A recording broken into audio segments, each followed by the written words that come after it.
formed against me shall prosper. Oh, it won't work. No weapon formed against me.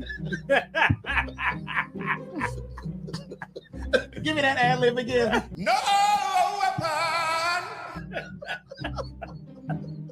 One more time. No weapon. One more time. No weapon. Bitch.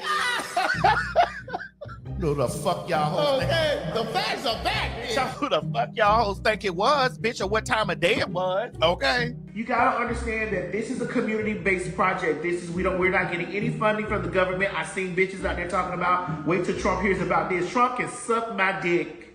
I got to wait till Tuesday. Okay. Oh my God. I just need to keep hearing that right there. Hey, you are awesomely awesome. And you're the best. You're the best. Bless. Just hell. I can't even sound, you know what to say. Had a vision for 20 in the morning, thinking of my little sister said morning. Struggling with realities, no maladies, holidays ain't the same, everything's changed. No Bowie, no Prince, and no Michael, no Andre Crouch and the Disciples, no Walter, Edwin, or Derek Coley, no Whitney, no George Michael. Toys R Us gone bankrupt. Damn, the Guitar City went bankrupt. Everything from my childhood's missing, man. Man, I swear it's such a fucked up feeling, man. I'm not mad, it's a simple observation. And I'm not sad, but it's not a celebration. I'm just trying to put the pieces back together, man.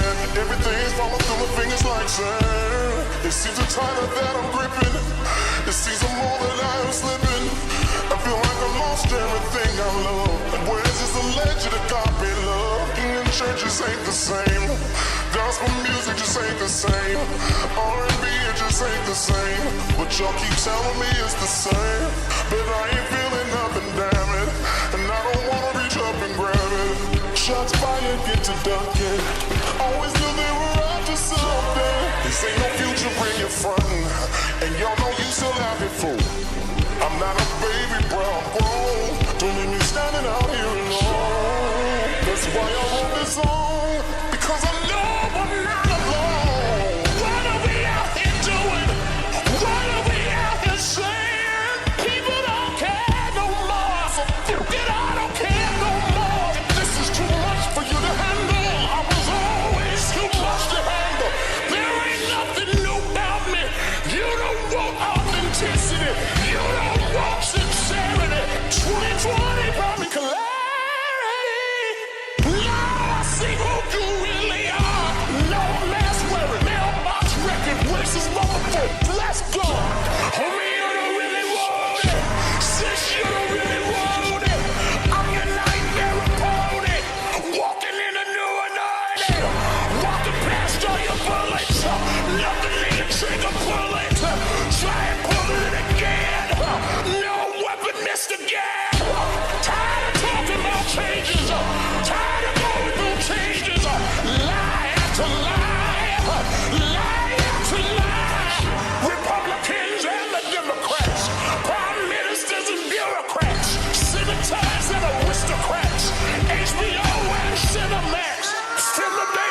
I took a hit for the team. Took a bullet for the dream that we would one day all be free, free from prejudice, free from sexism, free from bigotry. I die for creativity, I die for freedom to be free. I died and left a legacy. Oh, but baby, I still live through technology. After the sun, then comes the rain. And after the storm, the sun will start shining. Glass is a pain, and tears of pain, and tears of pain, and a dash of struggle. Just be patient. Your destiny will manifest. Yes, photosynthesis.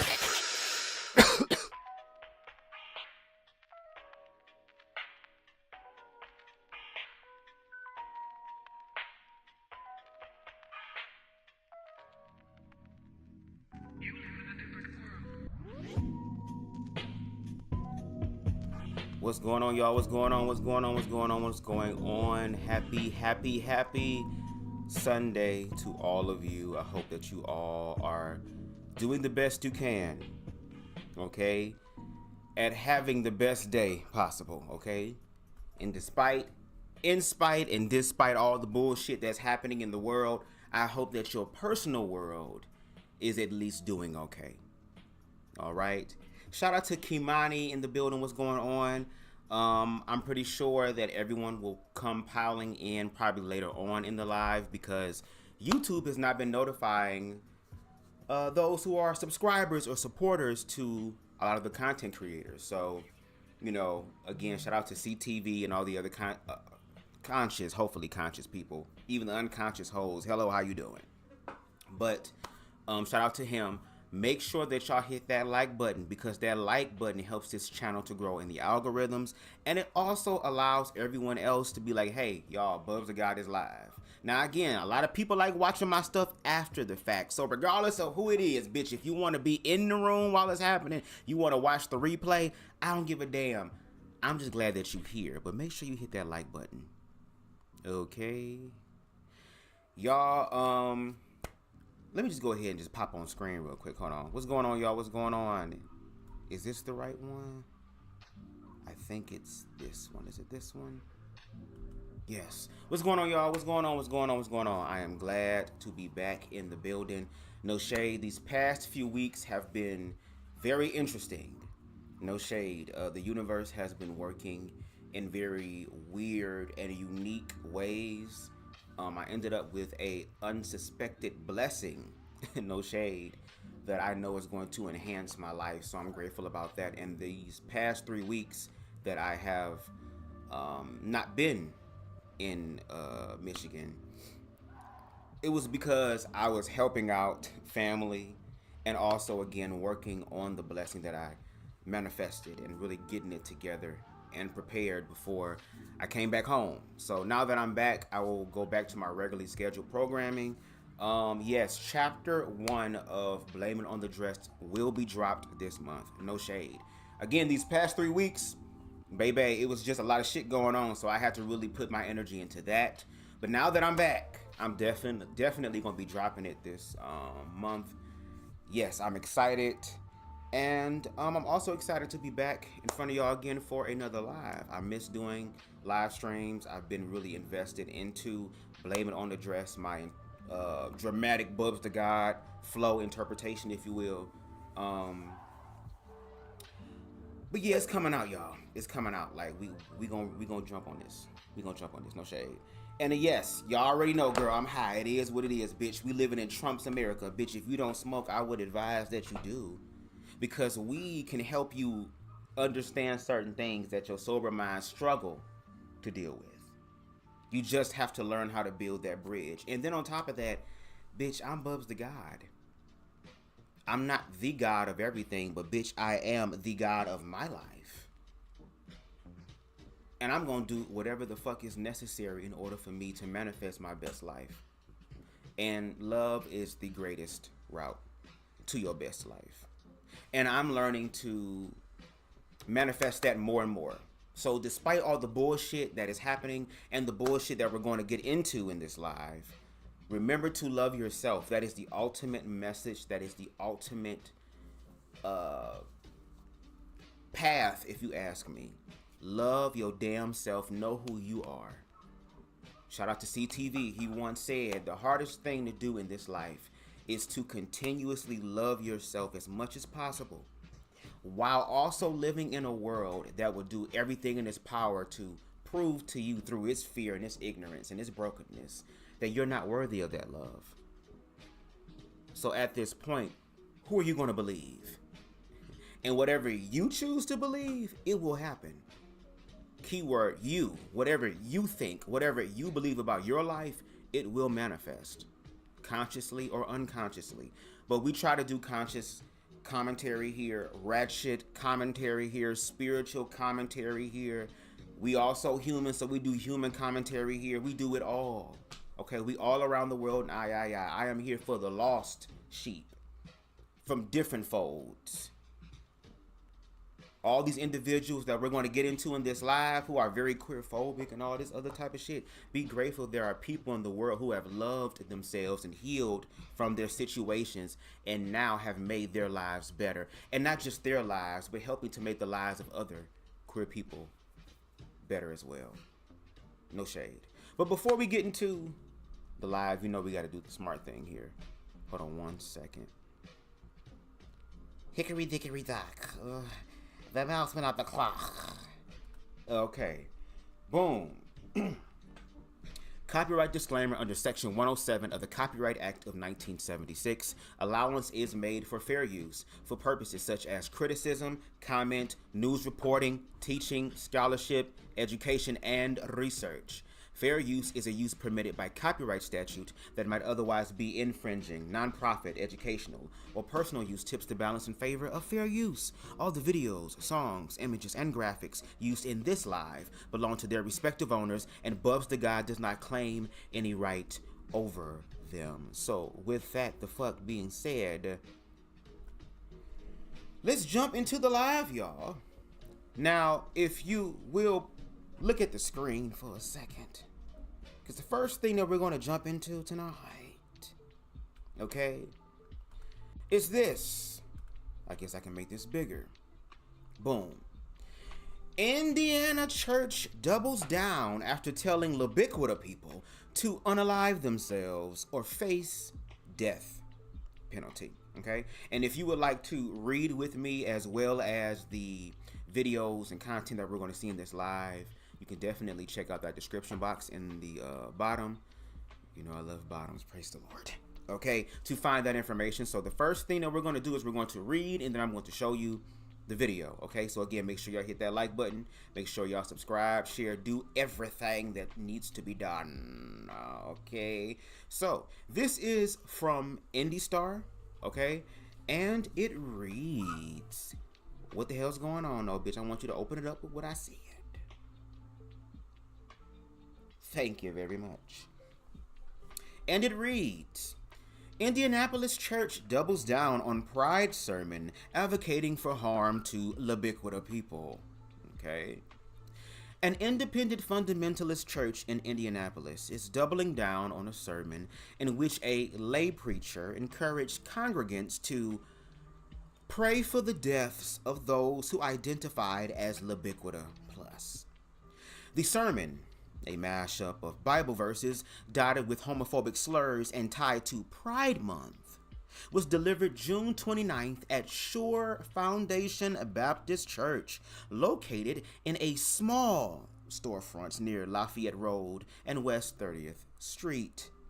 Quote, "Why do I hate sodomites?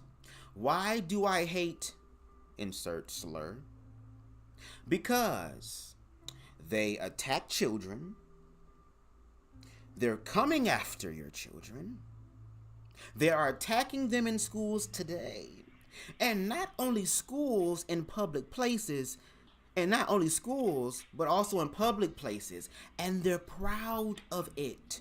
Church member Stephen, whoever you is, Falco, said during a men's preaching night service.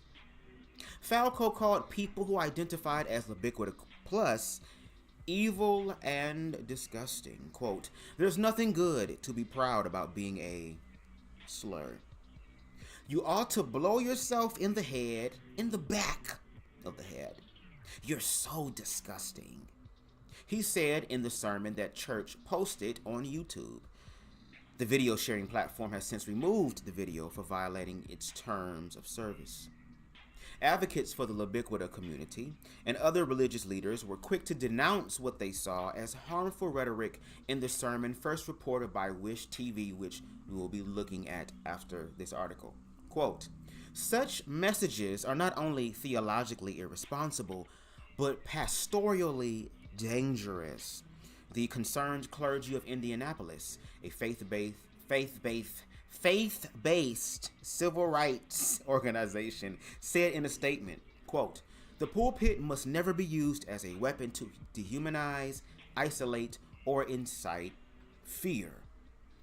But the church, in a statement shared July 3rd on its Facebook page, leaned into the criticism and proclaimed it would not apologize for the sermon. Okay? Instead, the message celebrated the attention the controversy has generated for the church. Quote, "The Bible is crystal clear that sodomites," remember that word, sodomites, Sodom and Gomorrah, because we're going to see something else that explains Sodom and Gomorrah in greater context, not in no storefront way. Okay? That sodomites, homosexuals, deserve the death penalty carried out by a government that actually cares about the law of God, said the message signed by evangelist Justin Zhang. G. David Caudill, founder and executive director of Equality Indiana, called the message inflammatory and extremist, saying it could inspire violence against the community. Baby, this is, the way all this shit coming together is giving me goosebumps. Shore Foundation Baptist Church launched here in 2024. Shore Foundation Baptist Church, in response to questions from IndyStar, said it has about 35 people attend services on an average Sunday. Followers are called soul winners and urged to spread the gospel.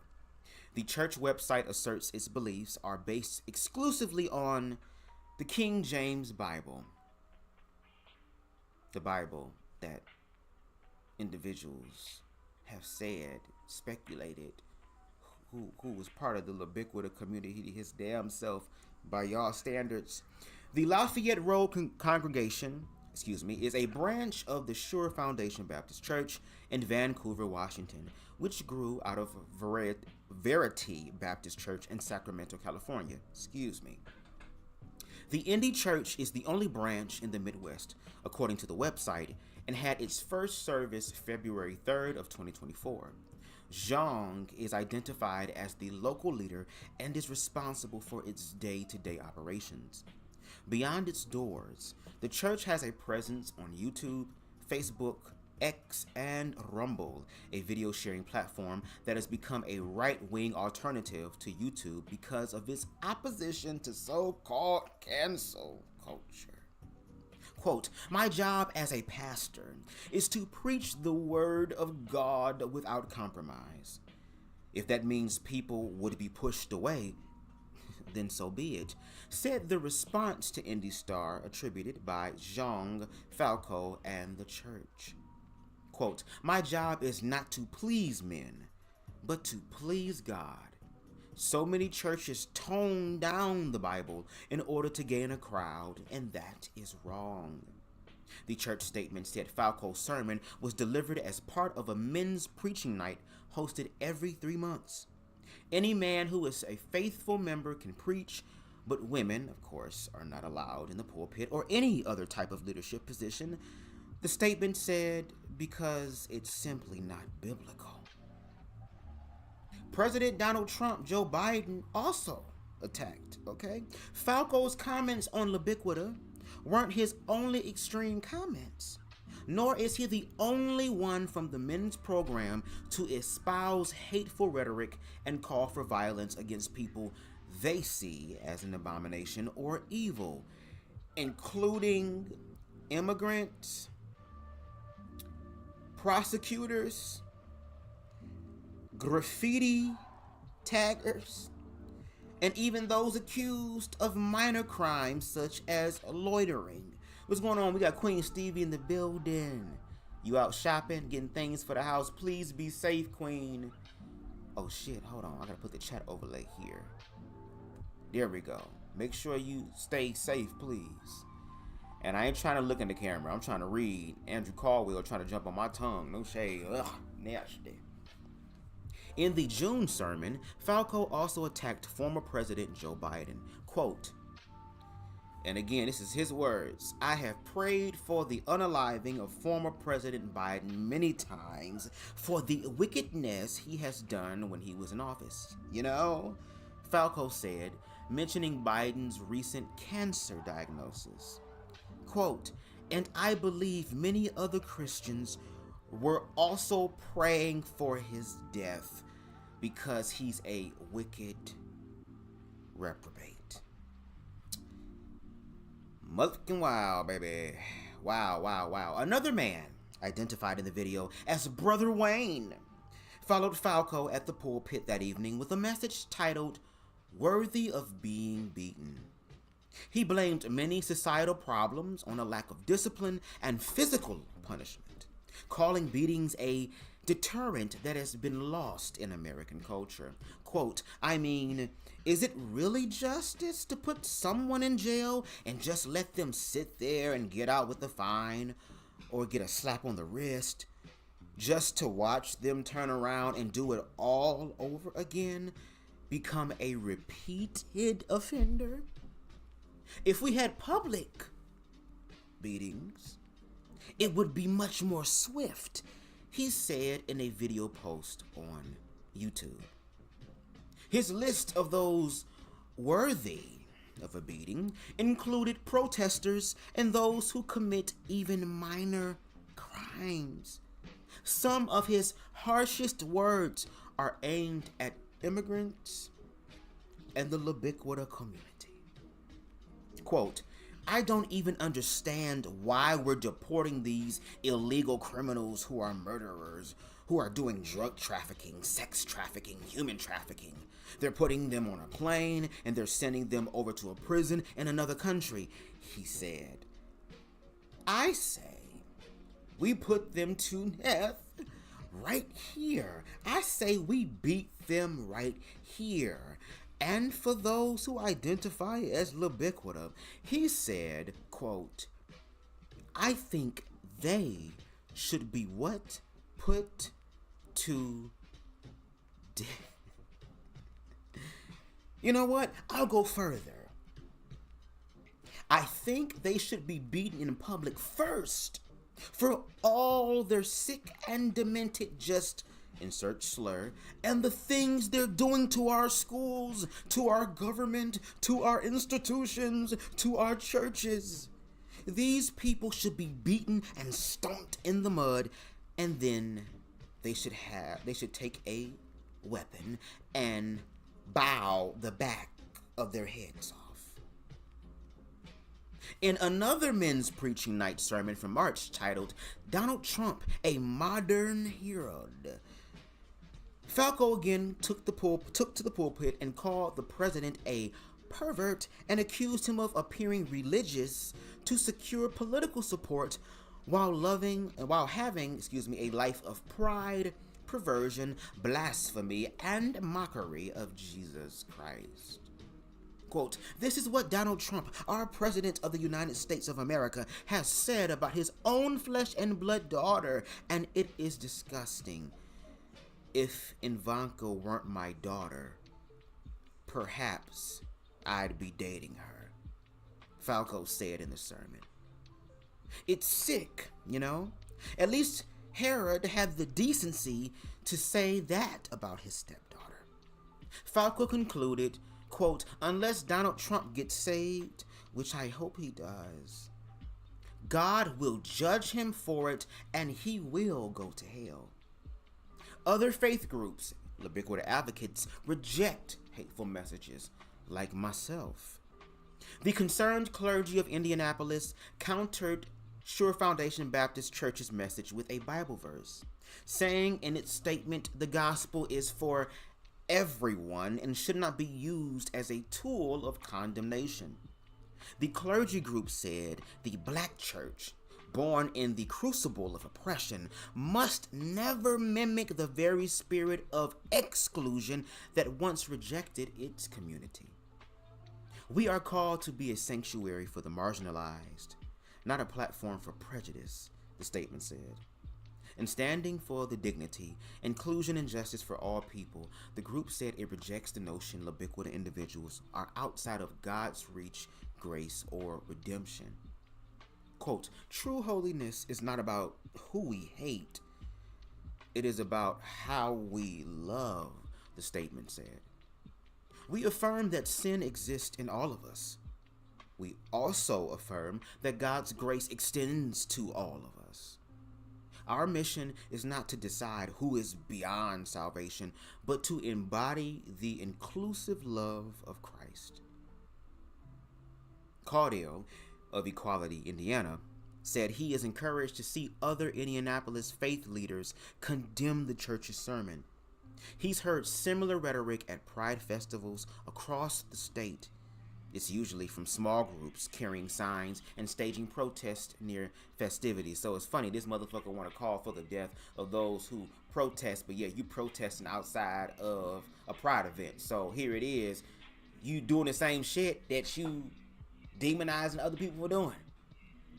Quote, "It does put my radar up to let those people who are supporters and followers of our organization on social media, and even those that are donors, to let them know we have to be more vigilant and protect ourselves," he said.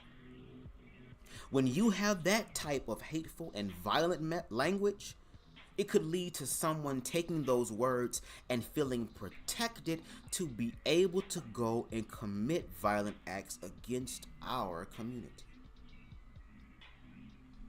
So I wanted to read that with y'all just to give y'all an understanding. Because, baby, the way that this whole live is titled and set up,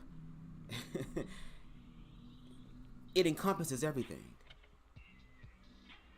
Again, I remember I heard someone say to me, "Well, Bubs, every time you go live, every time you're doing your content, it's always you talking about the queer community and all that type of stuff. Where's the other content at? Where's the other aspects of humanity at?"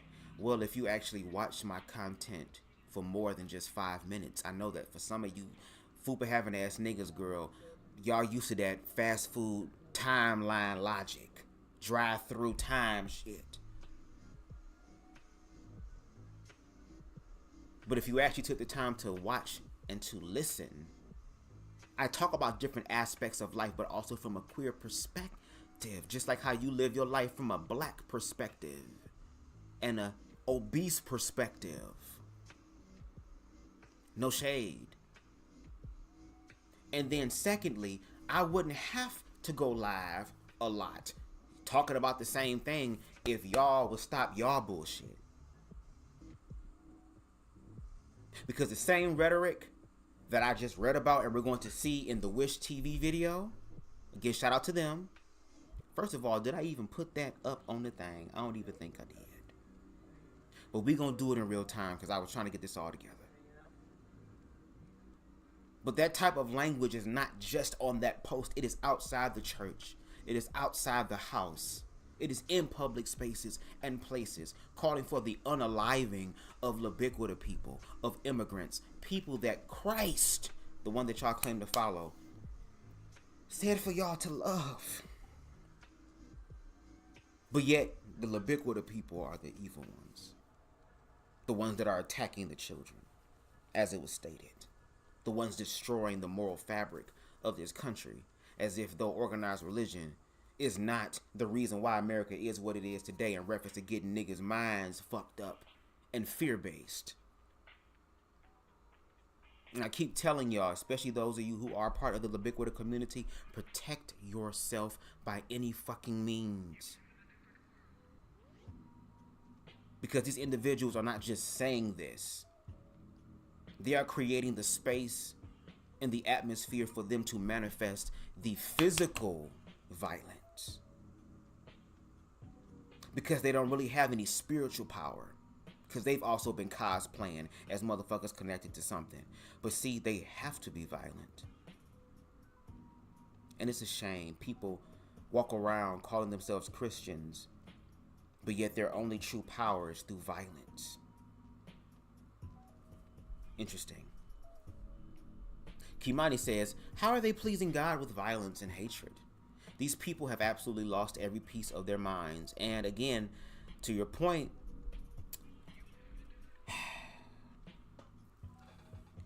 if people were to do their research, they would understand and they would know that the dark age of the church has always done shit like this. They've always been violent. This is just a rebranding. We are living the precursor, or not even a precursor, girl, because a precursor didn't pass. We are living the final phase before destruction hits. All this evidence, all this shit that is coming together, all this shit, all the lies being revealed, all the truth being revealed, and we're seeing where the people's minds are at. That's why I say self-love is important, baby, because as Americans, we have been ignoring all this other bullshit for the longest time now and wondering why we here now, why we're in this space, why we're about to go through a fucking ego death, when we had plenty of times and opportunities to change that trajectory so that we wouldn't have to deal with that. But here we are. So with that being said, let's go ahead and get to the video that I did not motherfucking put up. Let me go ahead and do this real quick. Give me 1 second. 1 second.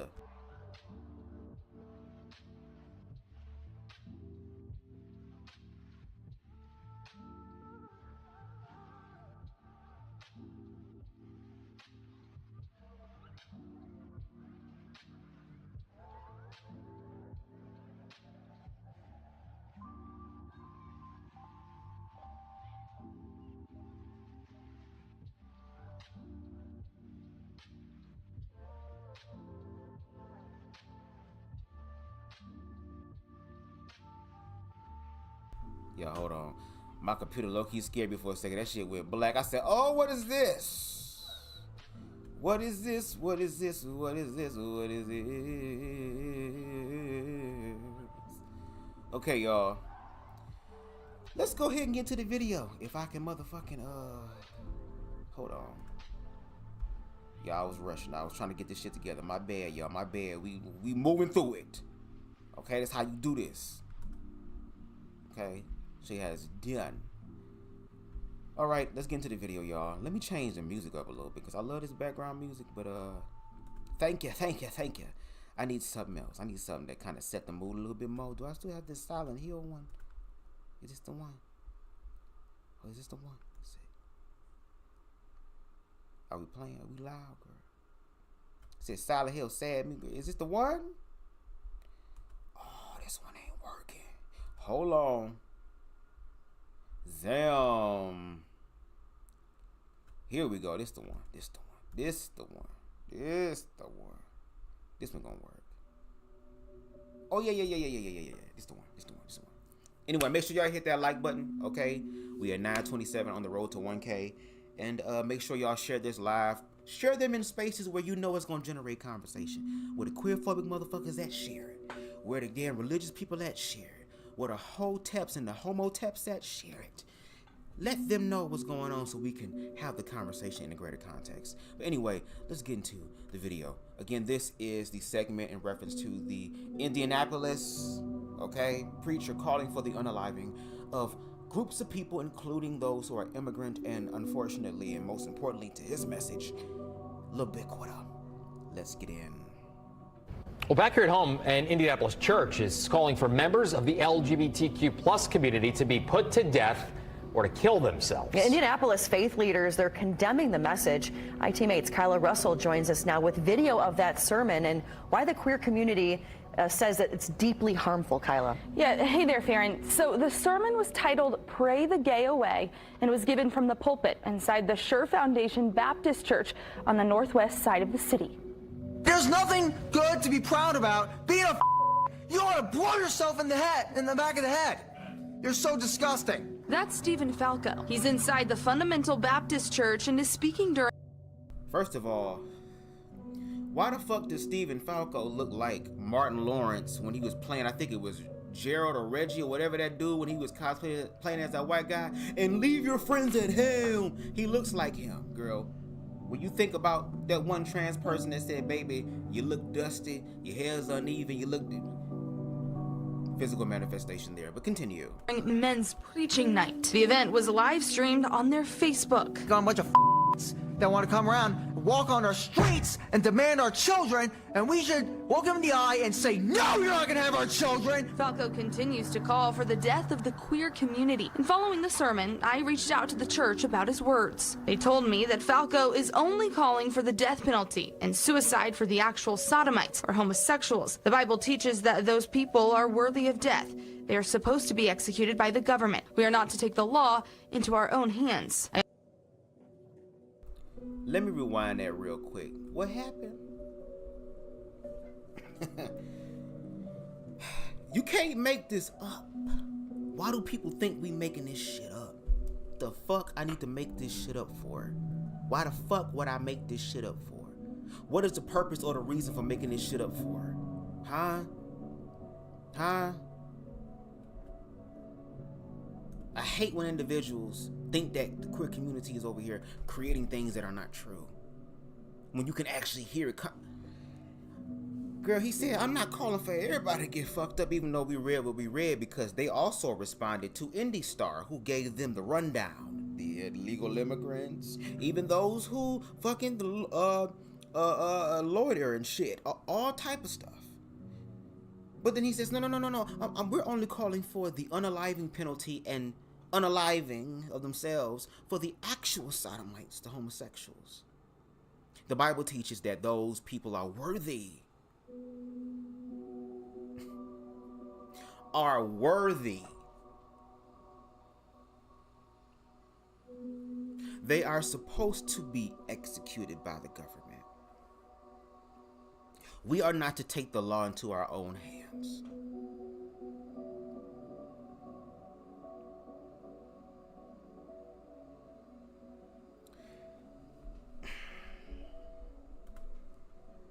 The law into our own hands. I also reached out to members of the LGBTQ plus community to ask how this rhetoric impacts them. Allie Klausing is a mom to 4 kids and an advocate in the community. Children are targeted silently and violently. These children don't know social constructs until we teach them that. And so when we're teaching them through hate and disguising it through scripture, what we're doing is abusing them invisibly. The concerned clergy of Indianapolis tells me the message is theologically irresponsible and pastorally dangerous, saying they stand for dignity, inclusion, and justice for all people, including their LGBTQ plus brothers and sisters. You're just seeing it get worse and worse and worse.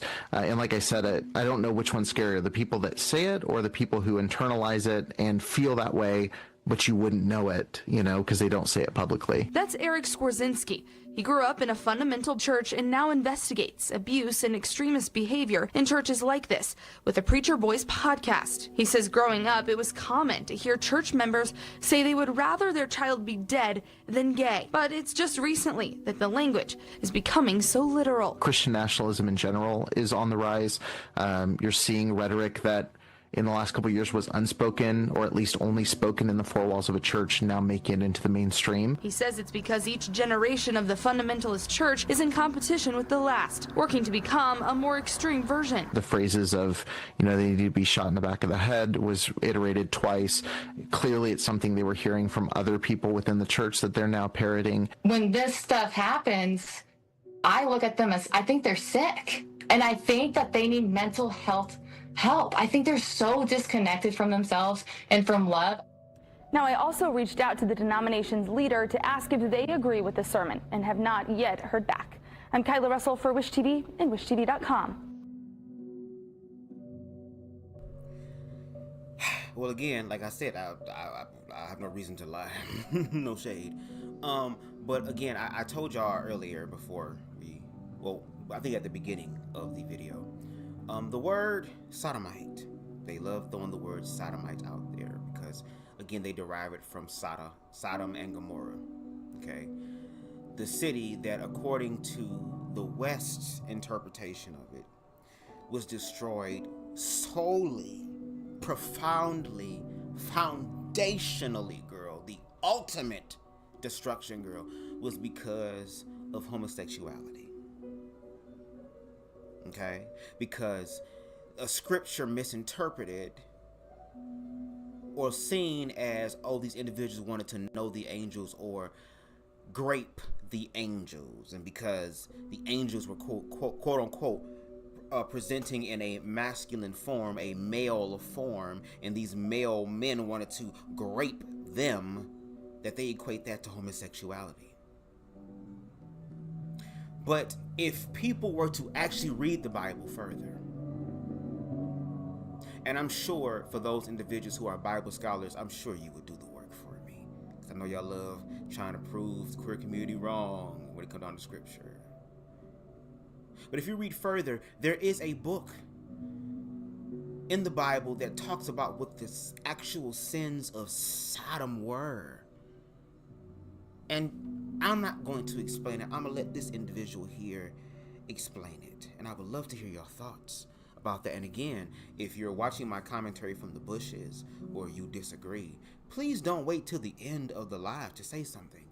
You are mandated by your Lord and Savior to preach the gospel at any given moment. So BubzDaGawd is opening up the comment section for y'all to do that. Okay? But in the words of Jill Scott, for one of my favorite movies, which is Why Did I Get Married?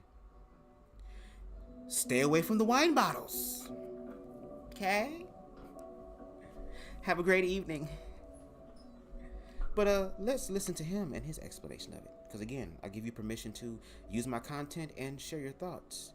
I ain't gonna block you.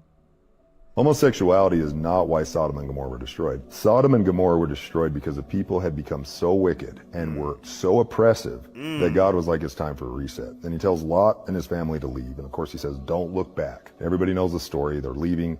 Lot's wife looks back and turns into a pillar of salt. It wasn't just that she looked back, it's that she looked back longing for the past, longing for the life she was leaving because she didn't have enough faith in God to move forward with him into the promised land. This makes me think of my divorce. I was divorced 5 years ago. When I went through that divorce, I felt like my life was over. But I was in a place where I was looking back and I couldn't move forward. And it wasn't until I started putting my faith in God and saying, okay, the past is not going to come back. I'm not going to get back that life I used to have. And I'm going to trust God that if I just keep going with him, if I just take those steps into the unknown, that it's going to be somewhere better. And now I'm living the happiest life I've ever had. And I had no idea. I couldn't even imagine the promised land that God had in store for me. Now, again, if you were to do your research further, you would see, like he mentioned, matter of fact, let me go ahead and big screen myself. You would see, okay, I gotta change the music too. Damn. Hold on, y'all. To keep up with, I gotta be consistent with the theme. No shade. There we go.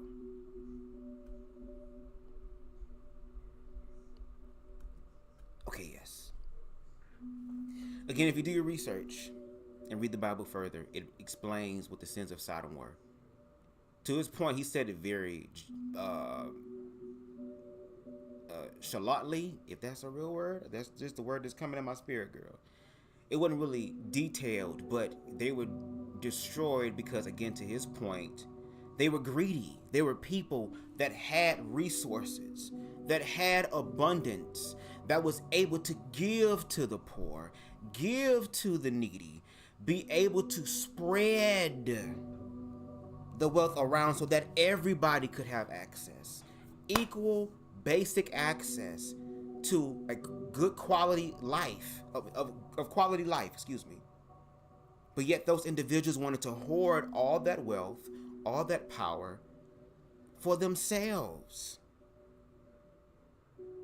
Kind of sounds like America now, doesn't it? As far as a bunch of multimillionaires and billionaires now becoming politicians and, you know, lobbying and paying for all type of laws to be put in place, and just all this monopolizing and capitalistic ass shit going on, doesn't it? Individuals who are multimillionaires and billionaires who could sit up here and solve world hunger, solve homelessness, make sure that everybody can have free universal health care, and still be multimillionaires and still be billionaires, but they don't want to share any of their money, but they'll gladly take.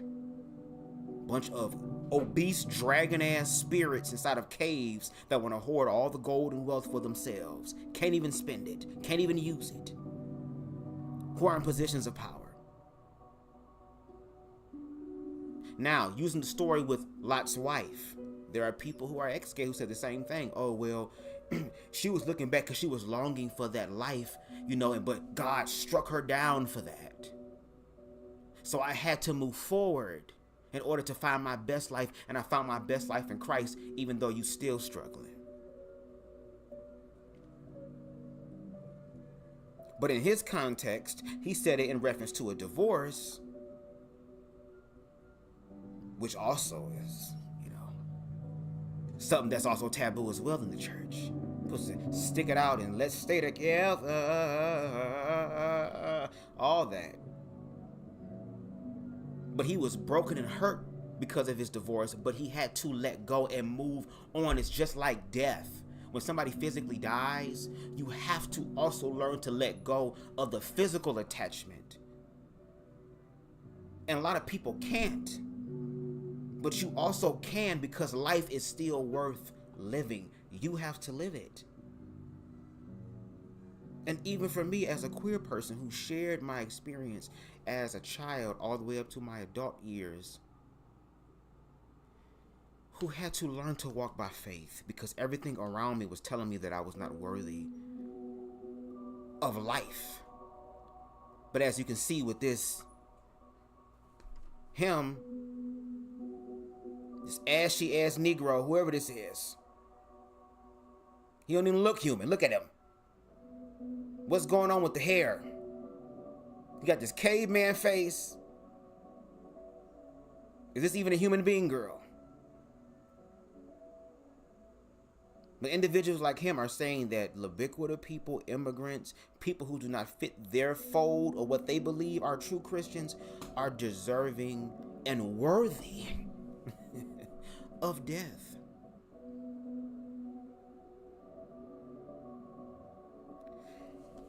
But again, we hear these messages. People say, oh, don't listen to it, ignore it, move on with your life. Don't take it personal. That's what the Bible says, whoop-de-whoop-de-woo. And then you have queer people saying that this type of rhetoric is dangerous. It inspires and influences and incites violence against the Labiquita community, especially, unfortunately, trans women of color. Like Miss Dream here.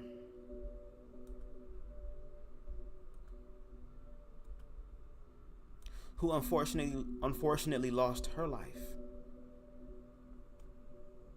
during July 4th weekend. Yeah. This shit is real. I don't know what I don't have to lie. Again, the fuck I gotta lie for? What the fuck do I have to lie for? And another sad part is that no matter how much evidence a nigga bring, girl, it's still never gonna be enough. And these are people who call themselves Christians. We're gonna go ahead and read another article.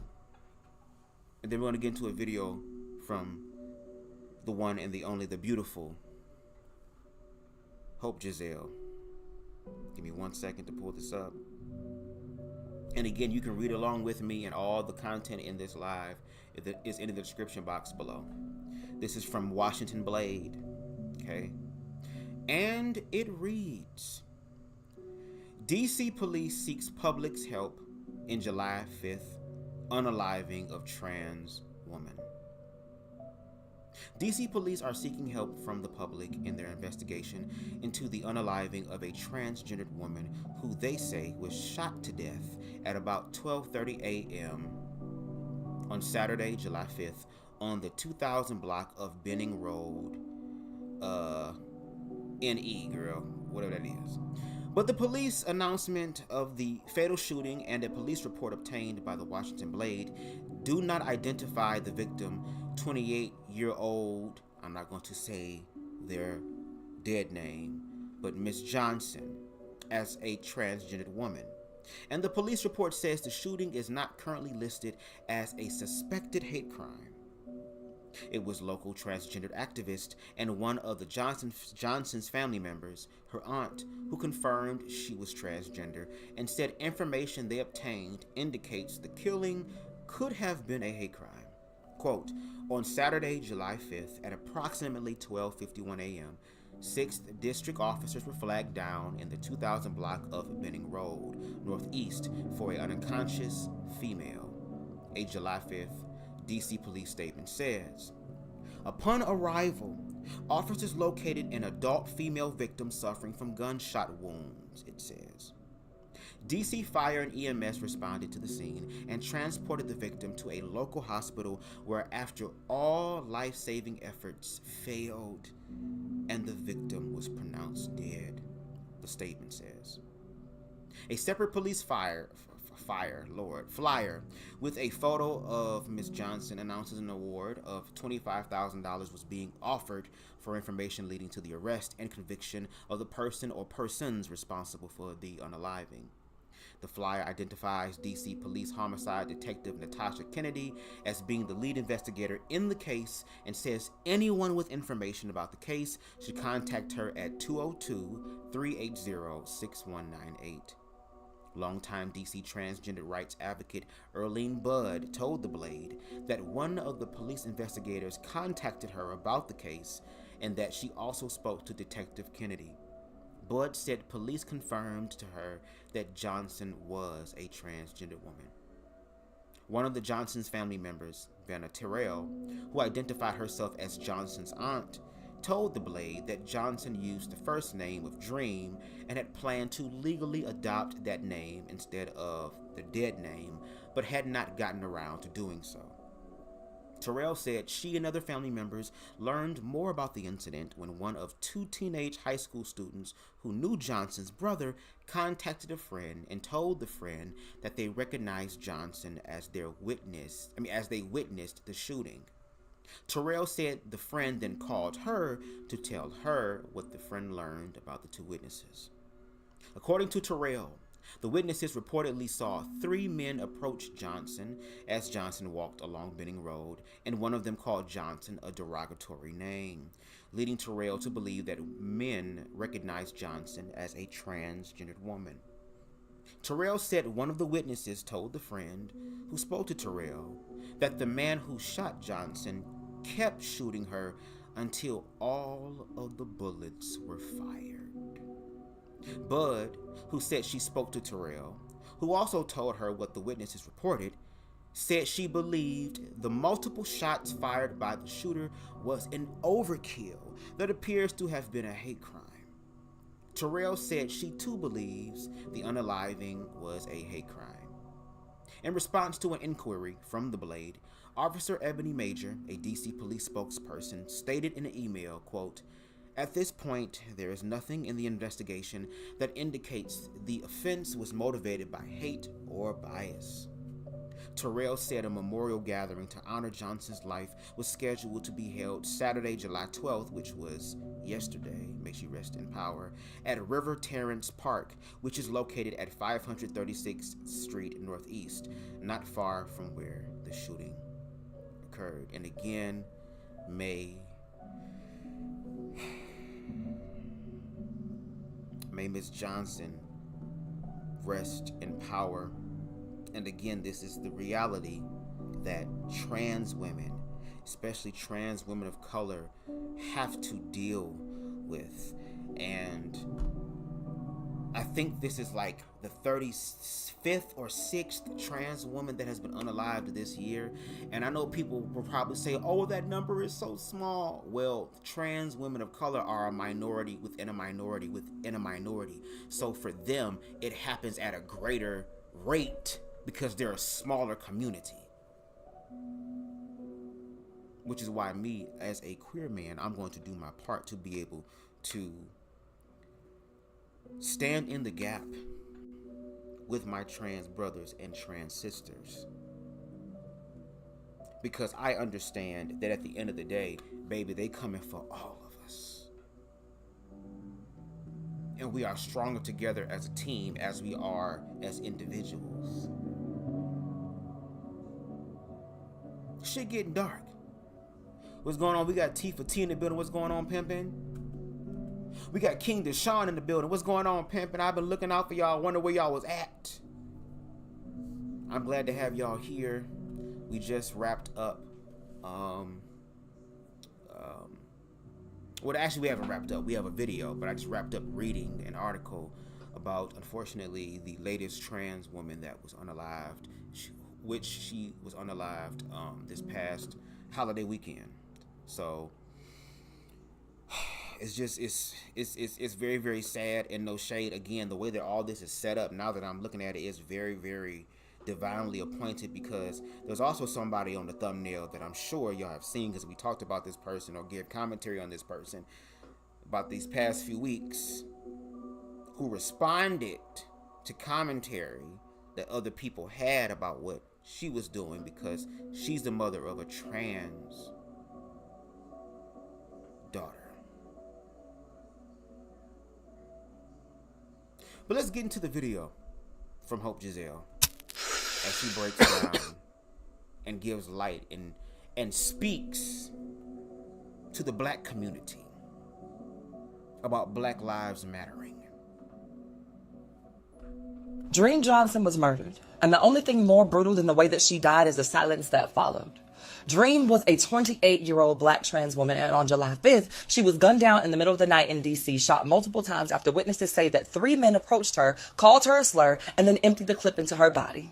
Her name wasn't even corrected in the first couple of news reports. Her identity was questioned, and just like that, the world tried to erase her. So let me say this slowly for the people who are still clinging to excuses. They didn't just kill Dream. They tried to kill her entire memory. And that's not just transmisia. That's America's problem with black women, period. Because every day, black women, cis and trans, are going missing, getting murdered, and nobody blinks. The hashtags are brief, the vigils are quiet, the police drag their feet, and the rest of the world moves on like black girlhood, however you came into it, is disposable. This isn't about one woman. It is about all of us. Black trans women are being hunted. Black cis women are disappearing. And young black girls are being trafficked. And our pain is still not taken seriously until there's a body on the pavement or a bullet-riddled shell of a life that held dreams and plans and people who loved them. This is femicide. This is what it means to be unprotected and unseen in your own community. And to the black community, this isn't just a trans issue. If you're quiet about Dream, then you're quiet about the little black girl missing in your city. You're quiet about your own aunt, your own sister, your friend, your mother, because the violence that took Dream is a part of the same disease that has been eating our people from the inside out for centuries. Misogynoir, silence, and shame. And to the people of DC, somebody knows something. The same streets that watched her walk are the same ones that watched her die. And if you love black women, if you love black people, you know something, then you need to say something to protect somebody. And don't let another black woman's blood dry without justice. Call Detective Natasha Kennedy at 202-380-6198. Attend her memorial services this Saturday at River Terrace Park and stand up for her the way that she stood in her truth. Dream Johnson was a daughter, a niece, a friend, and a black woman. And she did not deserve to die for being who she was. We are not disposable. We are not forgettable. And we will not be silent. And until y'all understand that, I'll wait.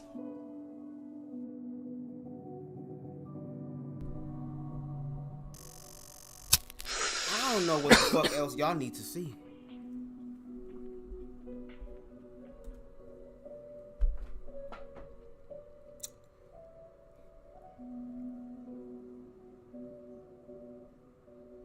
When we looked, and I'm gonna get to y'all comments in a second. When we looked, first video, that Indiana pastor calling for the unaliving of Labiquita people. The Bible sanctioned it, that the government should sanction it, that these people should be brought to the town square and made a public representation of what the fuck not to do. Don't send them anywhere else. Don't hide the atrocities. Show them at home. Then you got queer people saying that type of language that they're spewing and that rhetoric is dangerous.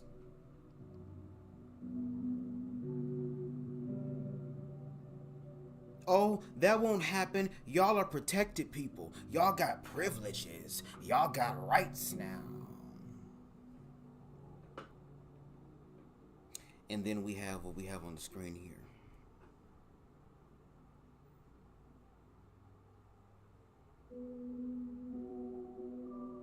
We just read the article about how there is somebody who saw what the fuck happened. And Hope hit the nail on the fucking head, bitch. When it come down to the streets gonna always know, bitch. There is somebody who saw something, who know something. Because if it's one thing that niggas are very good about, is being nosy as the fuck. Black people nosy as fuck. Hello. We love being in other people's business. So you telling me that when motherfuckers ringing out shots, bitch, you ain't gonna army crawl to the wall, to the window and look? And especially if you a hood nigga, if you hear gunshots, you grab your shit and get into position your damn self. Do you understand me? You do what you need to do as well. Do you get me? But you don't know nothing? And that's why she said to the black community, if y'all quiet about Miss Dream, y'all quiet about Aquanisha and them, and Sri Lanka, and Bunifa and them.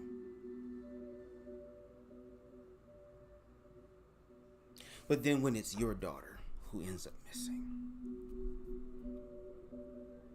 or worse, now you want motherfuckers to give a damn about your family and your life and your experience and what you've been through and what you lost and your hurt and your pain. You want them to be all up in your shit.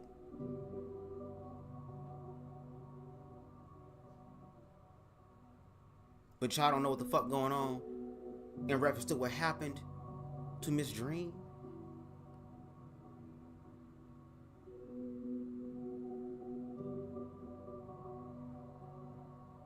Old dude in Indiana said that the gays, girl, are the ones that is destroying the children, messing the children up, turning them into perverts, turning them into edophiles in training, turning into all this other sick, twisted, nasty ass shit. Meanwhile, the black community will protect the unaliver.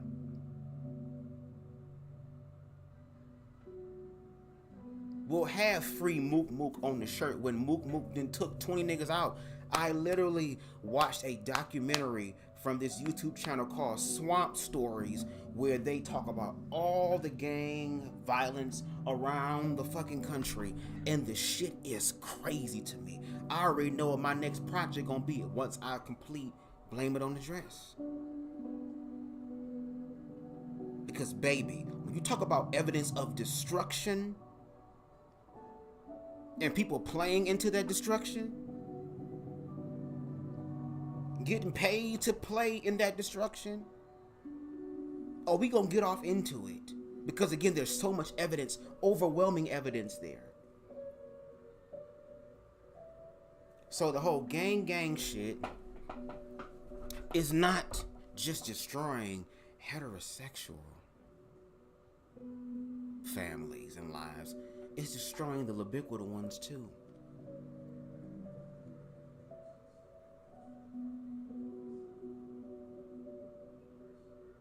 Now let's move forward to Miss Angela Stanton. Now, no shade. Over this past holiday, I low-key swear I saw 2 times that JB's posted something about how she was calling her mom a liar, that her mom don't really fuck with her, that she putting up this public front, that yeah, it's a toxic form of love, but I'm becoming wise enough to know that that ain't real love. That's some fake ass what stays in the house. What happens in the house, stay in the house. You better not never tell nobody but God ass type of shit. She's realizing that she's more and better than that. And Angela still has that old survival ass type of mindset. But I was so mad because something told me to screenshot it, but I didn't. I just saved it. I'm like, okay, cool. When I do my live, I'm gonna bring it up. And I could not find it. But I was like, damn. But yes, Angela Stanton, excuse me, Lord, this weed so good, girl. The Bible universe says, think before you speak, bitch. Because, girl, the way my mouth be set up, girl, that's why I kind of be glad I be stuttering and glitching sometimes, girl. Because if I was to say what the hell I really wanted to say, girl, with no interruption, bitch, baby, I would be in this bitch like Sierra mixed with Neo, girl, dodging all type of bullets, bitch. Shit I'll be saying. No shade, because I shoots back. Yes. Angela Stanton has responded to T.S. Madison, and not just T.S. Madison, but other queer content creators who responded to her bullshit, her being transphobic, saying that, oh, you can't tell me that I don't love my child, and whoop-de-whoop-de-woo, girl. And I'ma leave, unfortunately, Miss Johnson's picture on the screen in the back, because I want Miss Angela Stanton to realize that even though you are Angela Stanton, King girl, connected to Martin Luther King and them, I want you to understand that just because you're a Stanton and your child is also a Stanton does not mean that the Stantons are invincible, that they can't be touched. Because again, the reality that your daughter JB's is living, just existing as a black trans woman, puts her in the firelight or sign for something like this to happen to her, because she's a popular bitch. She's a lit bitch. She's a dope ass bitch. The bitch got the it factor, and there's gonna be all types of bitches and niggas that's going to try to use her and utilize whatever they can from her and possibly dispose of her because she's trans. We've seen videos of JB's going on to Twitch and shit with all type of heterosexual boys and shit, and they find out, oh my god, I'm a trans person. Woo, you know, it's a whole joke thing. When this shit can get really fucking dangerous. And instead of Angela Stanton growing in her motherhood to be like, you know what, I don't know how to navigate this life, this experience, this path that my child has transformed into or has transitioned into. But there are people in the world who have went down the road that you're afraid to tread down, who have went through the pain and the guilt and the shame and the fear and got to the place where they were able to reconcile with their own faith and just say, you know what, I'm going to love my child. Whatever God, source, universe, consciousness is going to do, all I know is I'm going to do my part to love my damn child. Excuse me. To get to that point, she fights it, and there are people who think the way she does or are more ignorant than her that will take what the hell she's saying and again do exactly what has manifested right here on the screen. So let's take a listen. Well, hold on. Before we do, let me get to the comments. Baby, Deshaun gonna always be MVP, bitch. You hear me? He gonna always. Girl, he is the rating champ of the chat, bitch. Okay. Says, oh yes, rest in peace of that beautiful trans woman. I feel sorry for her because of the parents that forces all the negativity about gay people, saying that they're pedophiles and all that other crazy shit. Okay, saying it's an agenda, putting so much negativity in this. I didn't know you went live. I just saw the notification. Yeah, YouTube is doing this. It's on some bullshit. It's on its purging season. So hey, you know, but we gonna do what we can. That's the reason why this is happening the way it is. And also, they're trying to erase gay people. It's working too, because the thing is, other gay people that do not like transgender says LGB without the T. Guess what happened? Guess what happened to Stonewall because of Trump? He took bisexual off. He took bisexuals off Stonewall. He did that so for those gay people that's talking about trans people, when they were the backbone of Stonewall, saying that that's not happening to me. Let me tell you something. They're playing on the ignorance of all of us, all of our ignorance. There's ignorance in the queer community, ignorance in the black community, in all type of communities. There's ignorance. There's people who don't fucking know. And my thing is, motherfuckers just gonna have to learn and realize, understand that life is just like school, bitch. You gonna have to motherfucking put in the work all the time. You don't just graduate and get your master's degree, girl. You might have got it in that field, but you ain't get it in the field of life. That's something you're gonna always be. You graduate when you die. That's when you find out if you passed the exam or not, Miss Moss. Until then, girl, you learn. And there are people who are afraid to learn. It's so funny when I hear parents and older people say, no shade, there is wisdom in this world. Especially if you learn from shit and you still in touch with the innocence and the inner child in you, then you can be able to really give some shit. There are a lot of people in the world who become old, bitter, jaded. That's where they're wise at, in that shit. And you wonder why generational curses and trauma continues to manifest. Because motherfuckers ain't learning. But it's so funny because, again, old children, they don't know what they want. They don't know if they want cereal. They don't know if they want food. Yeah, but let your phone fuck up, girl. They know the phone better than you.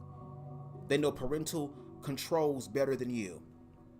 They know how to hack the damn computer, all this shit better than you. You got damn children right now that is fucking 9 years old coding the fuck out of shit. And isn't that the point, for the children to be better? For the children to be wiser? For the children to be able to manifest greater than the previous generation? Isn't that the fucking point? And what I'm seeing is that there's a bunch of people who are forced to comply, and they're sitting here judging the people who are choosing to be free because they're envious and afraid. I'm envious because they have the real strength, the real faith to walk in their truth. Also, accepting the unfortunate reality of it doesn't mean they gotta stay that fucking way.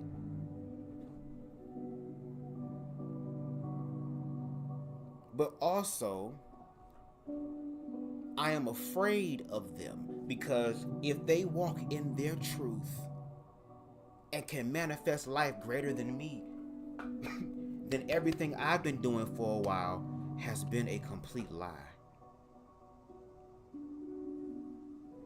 When I tell you, when you really start walking in self-love, you start unlearning things. You start questioning things, and you start carving off things that no longer serve you. But you want to stay consistent and saturated in the things that do serve you, to where you can get into an overflow and then share that overflow with other people. Because what we're seeing right now, all the stuff that's happening, the unaliving of trans women, the hateful rhetoric that is being spewed, that is not life affirming or life giving. That is life snatching. that is life destroying. There is no love in that. And if somebody is telling you I love you while they're unaliving you, then you obviously don't love your damn self. Because if God, source, universe, consciousness had a problem with you manifesting in this reality, it would have handled that shit. Girl. Excuse me. Some of y'all want to be a helper so damn bad, girl, and you're going to get your ass jumped after school doing dumb shit. Okay? Let me see. Baby, Deshaun be commenting, baby. These people are not even living outside themselves, because the thing is, they have to be in a program. Because they're controlled by a program. Because they are programmed to hate others. Yep, through ignorance and fear. Ignorance and fear. Motherfuckers talking about take the jacket off. Take the jacket off me. I don't want that jacket on me. Take the jacket off. Take the jacket off. Nigga, you the one that don't want to give up your straight jacket. You trying to fight niggas to help you take the jacket off, girl, and the fact that they gay, girl, you thinking they gonna take advantage of you while you got the straight jacket on, girl, and I keep telling you niggas, not never. Not never. Okay? I'd rather bust my head and break through this glass desk on some Final Destination shit, girl, than to ever. And I'm going to keep saying this because they watch it. And I want to remind them to get that out their spirit. Okay? But that's what self-love does. Self-love wakes you up and gives you autonomy. Now, the awareness and the weight of the autonomy, girl, is what is scary. That keeps people in the dark. And girl, no shade. This is something that I'm experiencing in my own life right now. Believing in myself, loving myself, realizing that I am worth it. Even though I know the shit storm that's about to hit, it's about to be some crazy shit, girl. But just because that's how it's starting does not mean that's how it's going to end in this bitch. Because the only way it's going to end in the way they want it to end is that I have to participate in it. And there are some people who are so insecure that they will force you to participate, girl.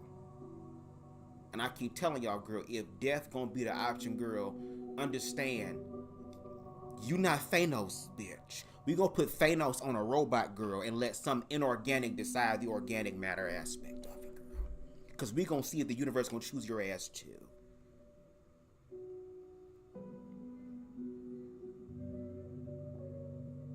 I hate that I even have to talk like this, but this is where the fuck we at now, y'all. Because if not, this could be any of us.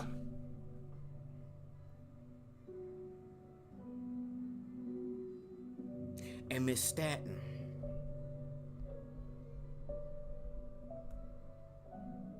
that can easily, God forbid, but that could easily become your damn daughter. Let's get in. What's up, everybody? How y'all doing? Listen, I wanna say this. I've seen lately that my baby Jay is on a new reality show, right? And so, you know, a lot of times, you know, I keep up on social media, you know, I follow behind Jay. Even if you all may believe that Jay and I are at odds, you know, no family is perfect. There's always a time when a parent or a child is going through, they not meeting on the same terms or whatever. That don't mean that I don't love Jay. So what I don't like is, I don't like how people from Jay's own community, the LGBTQ community, the one that are basically trying to tell him, damn your mama, you don't need your mama, are trying to use me as a weapon to hurt Jay, right? You can't say Jay is ugly, okay? First of all, the weapon that they're using against Jay wouldn't be a weapon if you didn't give that weapon such fucking power, Miss Staten. Because what you did not understand is that your own daughter stated that when she looked back and people were already using that, what you're talking about right now, ma'am, is something that your daughter has been going through when you showed your ass on Dr. Phil. They've been saying that about about your damn child. Your child has to learn how to be able to eat that shit. It's just the fact that instead of your child dealing with it, now it's being brought to your attention by another trans woman. And now you want to talk about how your relationship is. Now, no shade. I don't know the intimate dealings of your shit because I'm not there, so I will give you that. But again, and I wish I would have screenshotted it, but JB's posted twice these past few weeks in response to the whole Angela Stanton and T.S. Madison thing popping off, where she said that this woman, she loved me, but it's not a unconditional love. It is not a Christ-centered love, and it's definitely not a motherly love. Maybe on some mommy dearest shit. No more wire hanger. Maybe it's on that. But not on no motherly stuff. And no shade, I'm not saying this. Let me shut up, girl. Let me shut up, girl. Hi. Let me shut up, girl. And again, this is not personally to Angela as an individual. This is to the fear-based mindset, ignorant aspect of her when it comes down to her own children that she birthed. Because here it is, you're sitting here saying, oh, well, I was able to give birth and push and got to push and damn shitted on myself, pissed on myself, damn near creamed on myself. That's probably why Jay want to be a damn woman now, because I squirted that woman juice on him when he was coming out the canal. All type of crazy shit happens when a woman is giving birth. And some women don't even live through it. So I can understand empathetically, or I'm going to say sympathetically and empathetically in a sense, because you have connected your body to this thing for 9 months. And even though you have given nutrients, if you're doing what you need to do, to your child also gives back to you things to help you and supplement you through the process. And again, you have hopes and dreams and aspirations and ideas and perspectives about your child and what you want your child to do and what you want your child to become. But you're gonna have to just do that. Let your child become. Because they gonna become any damn way.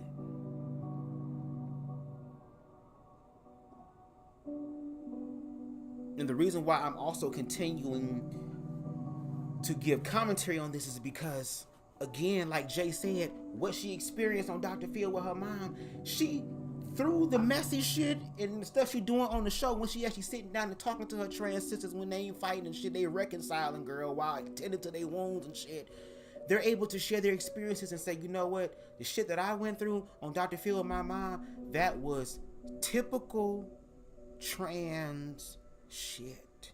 That's, she said another word, but I'm never gonna say that slur word because I care too much for the trans community. But you know what word I'm talking about that starts with a T.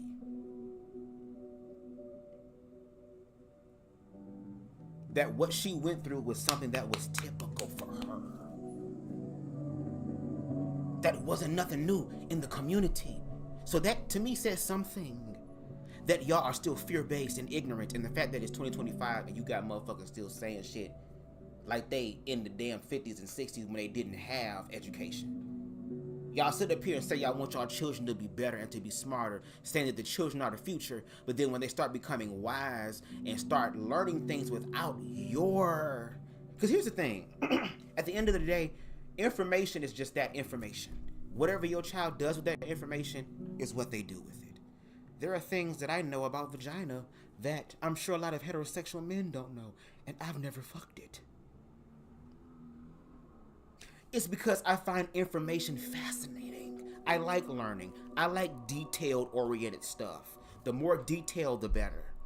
That's just me. And even though I'm not a parent, I have amazing parents. Let me say that again. Even though I'm not a parent, at least right now, I have amazing parents who actually walked out what unconditional love looks like to this day. You know how many queer people that have told me that they wish they had the relationship with their parents like I have? I told my parents when I was down there for the past few weeks, like, hey, look, I'm so grateful for y'all just being amazing parents because y'all don't understand the conversations I be having with other queer people about what the fuck they be going through, bro. Hold on. Y'all don't know. I am on the phone every motherfucking day. Communication is a part of my life at this damn point, and I'm just trying to find ways to also capitalize off my gift of gab, girl. Because when I talk to motherfuckers, bitch, I know how to have real good conversations. Hours long worth conversations, baby. Because that's just how the fuck I roll.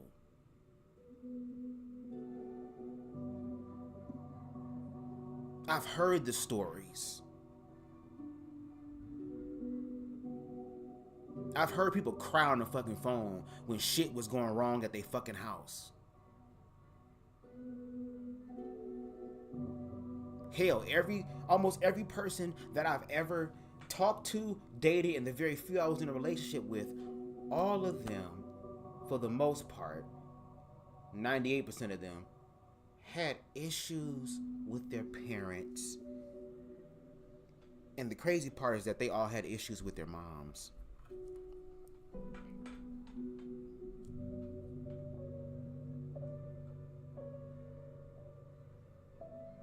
You can't make this shit up, bro.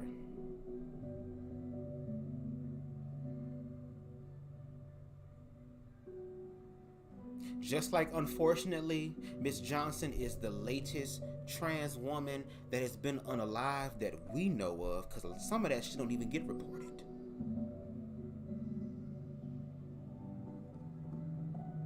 Let me shut up.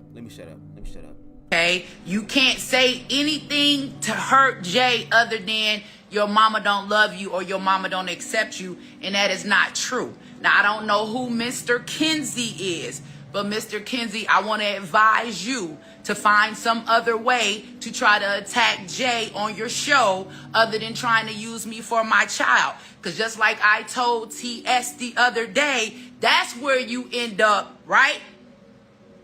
Finding out how much we really do love each other. And I'm going to try to keep it respectful today. And I don't want to do no nasty read because I know that you don't know me.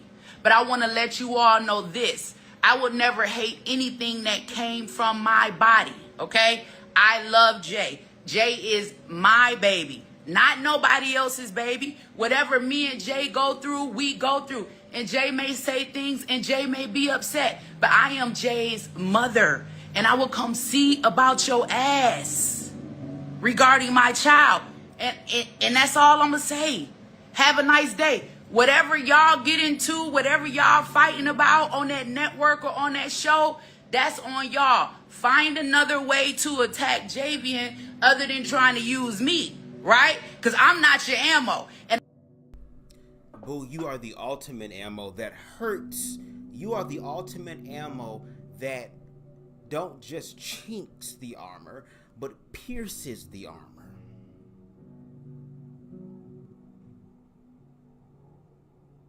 And it's the fact that it isn't just T.S. Madison. There are countless other queer people and even hetero people who can call your bullshit out. And especially if you're trying to be a politician, you might as well get used to this shit. Hello? You might as well get used to being interrogated by the damn people. Because at this damn point, bitch, we don't know who to trust. So yes, if you're really trying to be for the people, you better be ready to sit the hell down, roll the hell up, get y'all some damn redemption pre-rolls again. Okay, shout out to Redemption.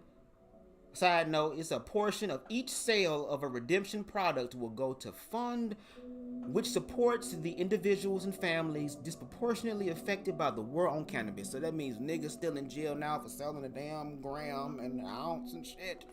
This goes to help them. Okay, redemption is creating a support system and a friend to those who are still incarcerated, on probation, or trying to get their lives back together. Make sure that you go ahead and support them. Again, it's called Redemption. Okay, that is the brand. This is a 10-pack pre-roll I got for like $20-something a few days ago, and it's called Mafia Funeral. I've had this before. This shit is amazing. But yes.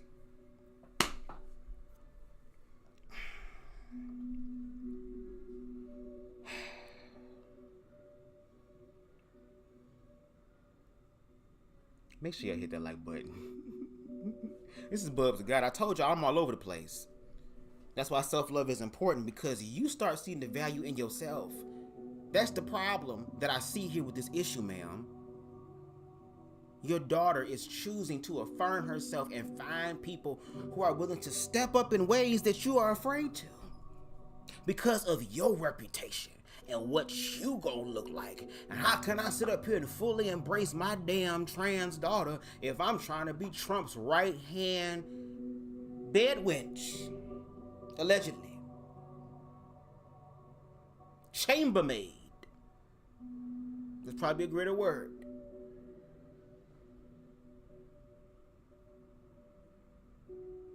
I mean, Elonia Muskie had to get to deny his trans daughter.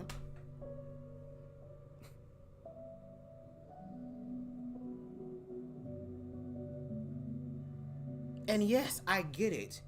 In toxic families, they will still show up for each other in the time of need to fuck some shit up.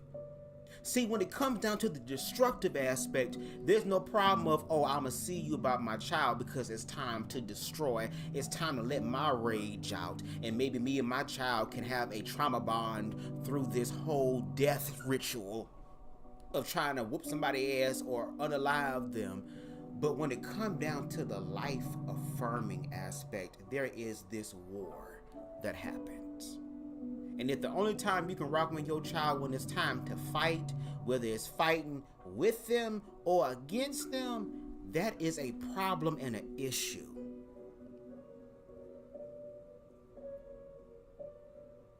And especially if you're claiming to be about the black community.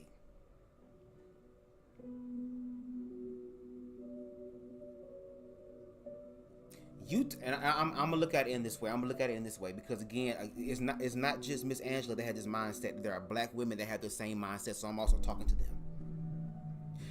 Angela's worried about, oh, the erasure of my child, my son, but yet you don't have enough fervor. You don't have enough energy. You don't have enough vibrational match when it comes down to talking about how there are black boys out here that are unaliving other black boys and black men and black women and black children.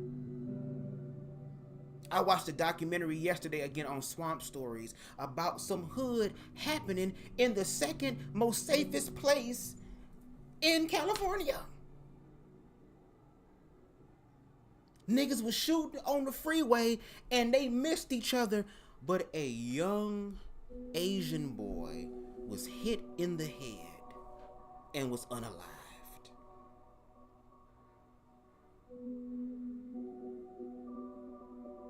This is the wrong agenda you worrying about, boo, because again, that same agenda that you're talking about, that these people are sick and twisted and all that type of shit, is gonna manifest this type of shit for your damn child.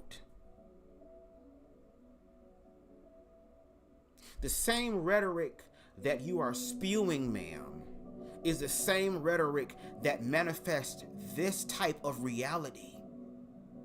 And then when you have people who have survived the reality that your child is still in the beginning stages of figuring out their damn selves, you sit up there and demonize them like you got the fucking information.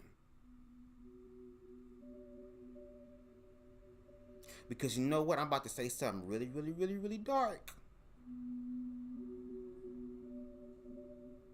And to my trans sisters, this is me being sarcastic to the individuals who think like Miss Staten. This is not to the trans community. This is a dig at them using their own energy. So again,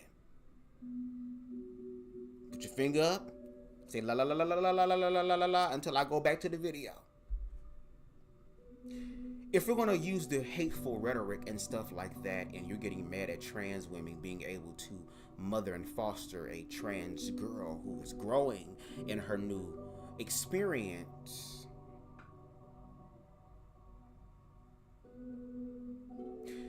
maybe if you would hold on.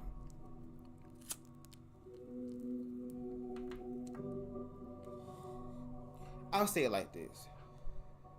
Maybe if you were to stop cosplaying as an individual who is so woke and actually learned to love your damn self more and deal with your own traumas and issues and insecurities and triggers and all that type of stuff, maybe if you were to do all of that, then maybe your child wouldn't have to manifest into the free version of you, which is a daughter.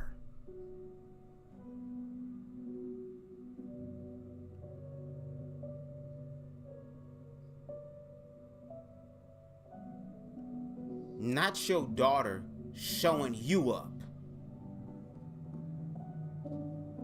as a woman.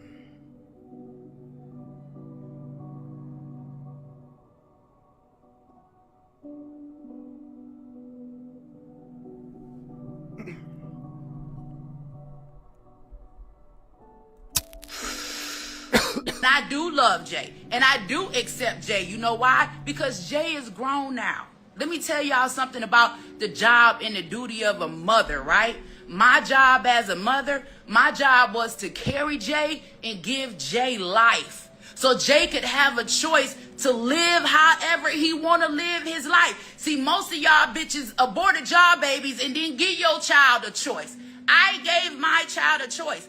I did my job. So okay, so if you gave your child the choice and you're going to throw that in the faces of women who had to abort their children not knowing the whole schematics behind it or the reasons why, then why are you taking that life of JB's for granted? Why are you taking your trans daughter's life for fucking granted? Why?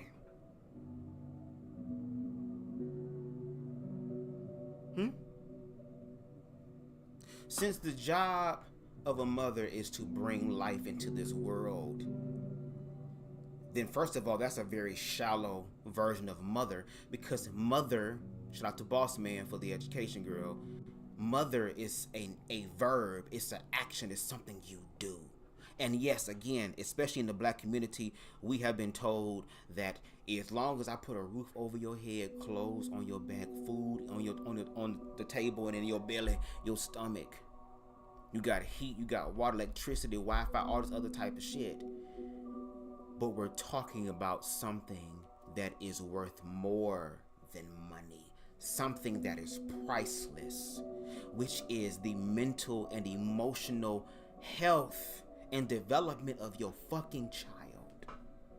And a lot of parents are emotionally immature, which is why, no shade, I'm glad that my ass is gay, because at least I ain't got to worry about creating life in this world in an illegitimate way to where I'm not prepared, and now I got to sacrifice my life and have goddamn buyer's remorse, nuts remorse, because now I got to sacrifice my life for a motherfucker that I wasn't even prepared for.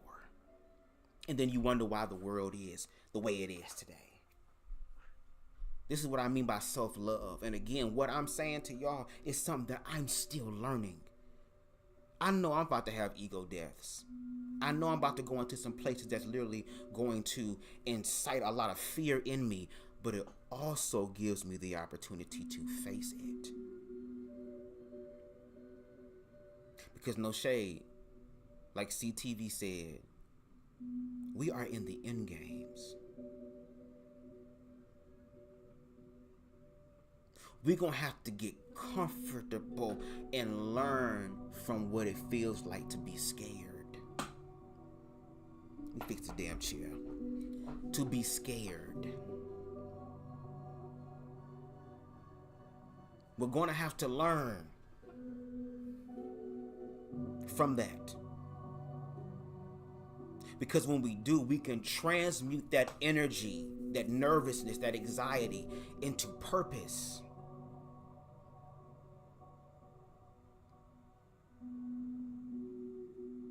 We have survived worse than this. Yeah, we about to deal with some physical shit, but the physical shit is in no comparison to the mental and emotional shit. And a lot of us have been through some mental and emotional shit. Hell, some of us still going through some mental and emotional shit that we don't even know how to let go of. Or afraid to let go of. Or don't want to let go of. And it's funny how all that hurt and pain can intermingle with other people's lives and create more of this. More of this.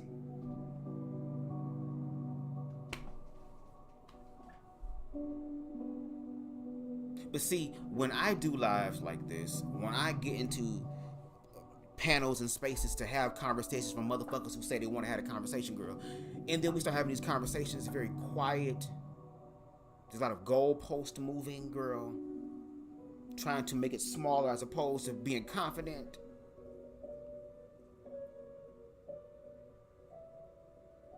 And here it is. You had... Okay. All right. That would be a horrible thing to happen. If something was to happen to JB's. I would definitely be hurt by that. Even though I don't know JB's personally, I do like the energy that JB's gives. She not perfect.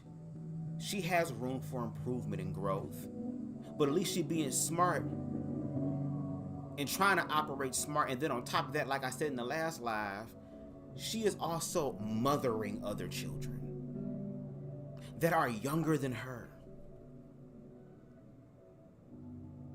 Y'all be talking about the kids and the kids and the kids, and maybe if you ain't kick your kids away and push and shove your kids away, then maybe your kids wouldn't have to go to other spaces and places.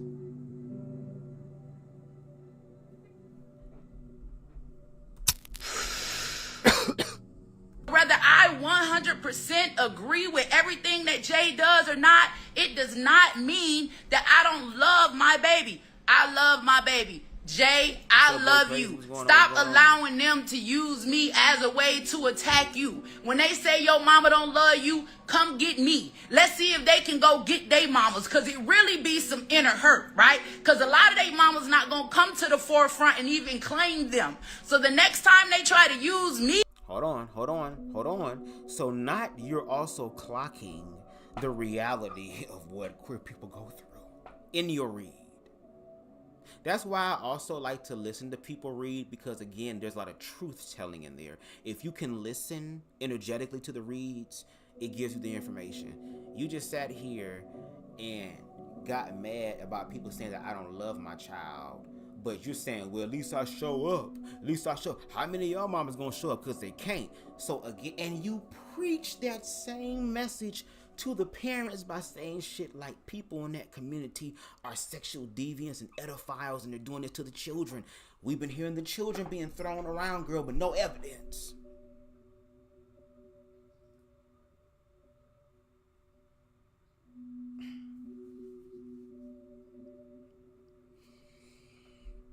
All right.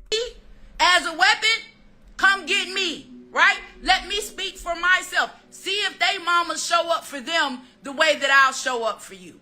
Have a nice night. Sorry. So now, kind of moving on to something else that is kind of in the field of queerness, because again, this is Homo News. Okay. I also have Rhyheim Shabazz on the thumbnail because there's a lot of talk that has been going on in reference to the whole Rhyheim Shabazz and Elijah situation, in reference to it stemming from the Gay Magazine interview, and then Elijah, I believe, tweeting, if I'm not mistaken, saying that pretty soon he will be sharing his story. So again, there is this preconceived notion that is being set up, you know, and no shade over here on BubzDaGawd. We can kind of get into some speculative stuff, but no shade. Objectively speaking, I have to see it first in order for it to be verified. No shade. Now, we're going to be looking at Nico Aesthetics' latest video. And again, Nico, if you watch this video, if your ass try to sue me, you will be practicing. I'm just saying, Pimpin', okay? We're using your stuff for commentary. I done transmuted your shit. No shade. And I appreciate your commentary and what you do in the community, especially in reference to the whole adult entertainer aspect of it. Because, baby, there's a lot of healing and self-love that needs to happen everywhere. No shade. And again, I think this also plays into the, I guess, ultimate theme or message of my channel, which is self-love. Okay, that's going to look different for every other person, but ultimately make sure you do it in the way that loves you and gives you the opportunity to grow in that overflow. But Nico is I don't want to say the word prodigy, that's not the word I'm looking for, is a student, if you will, of Rhyheim Shabazz. He considers Rhyheim Shabazz a mentor to him, and there were a lot of people who were saying, well, you know, Nico, this whole thing's been going on with Rhyheim and you're close to him, so what's going on? So people are automatically looking for Nico to give the tea. Nico, no shade, shout out to him, is going to be as objective as possible by saying, I don't want to be biased. I'm just going to give y'all the information. Y'all do what the hell y'all want from it. Now, I got to believe that if some shit pop the fuck off, then I believe Nico will probably give all the details. But until then, playing it safe, I get it. I would probably do the same thing too if my friend, you know, were in that position. No shade. So I appreciate him for his loyalty. But it does open up conversation. And I do believe, if I'm not mistaken, and I think I might be wrong, but I do believe like the Alfred platform did a video about Rhyheim Shabazz and he included Nico in it, and then it's funny that now we have a video from Nico, so it's very interesting. But this video that Nico is sharing is in reference to let me actually change the music, girl, cause not the music, change the music. Let's put this new background music on again. Let's do that. There we go. Lord.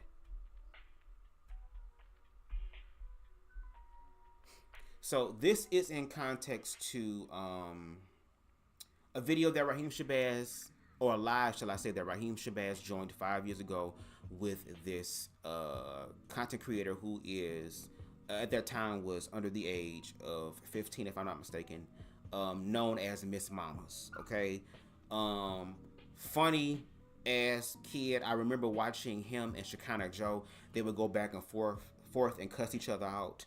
It'd be very interesting and funny to watch. But he ended up joining, Rhyheim Shabazz ended up joining his live, and somebody brought that video up and tried to tie that into Rhyheim Shabazz, trying to push this narrative on him that not only is he grooming the adults and making them join sex cults, girl, he's on that damn right-wing shit, girl. We gonna get your children too, for real ass shit. And again, that's the only, I guess, clip of something like that happening.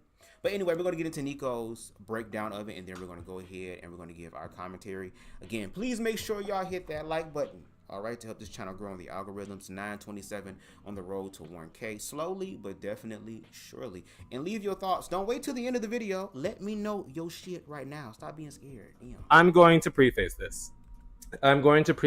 With, once again, I've always been allowed to run stories on Rhyheim Shabazz, but there hasn't been anything recent that was worth covering. So I'm going to be addressing all of his controversies in one video. Nico, I am not going to be giving my own opinions, and that's simply because they say when you report on a story that you shouldn't report on people that you know, because you can be biased.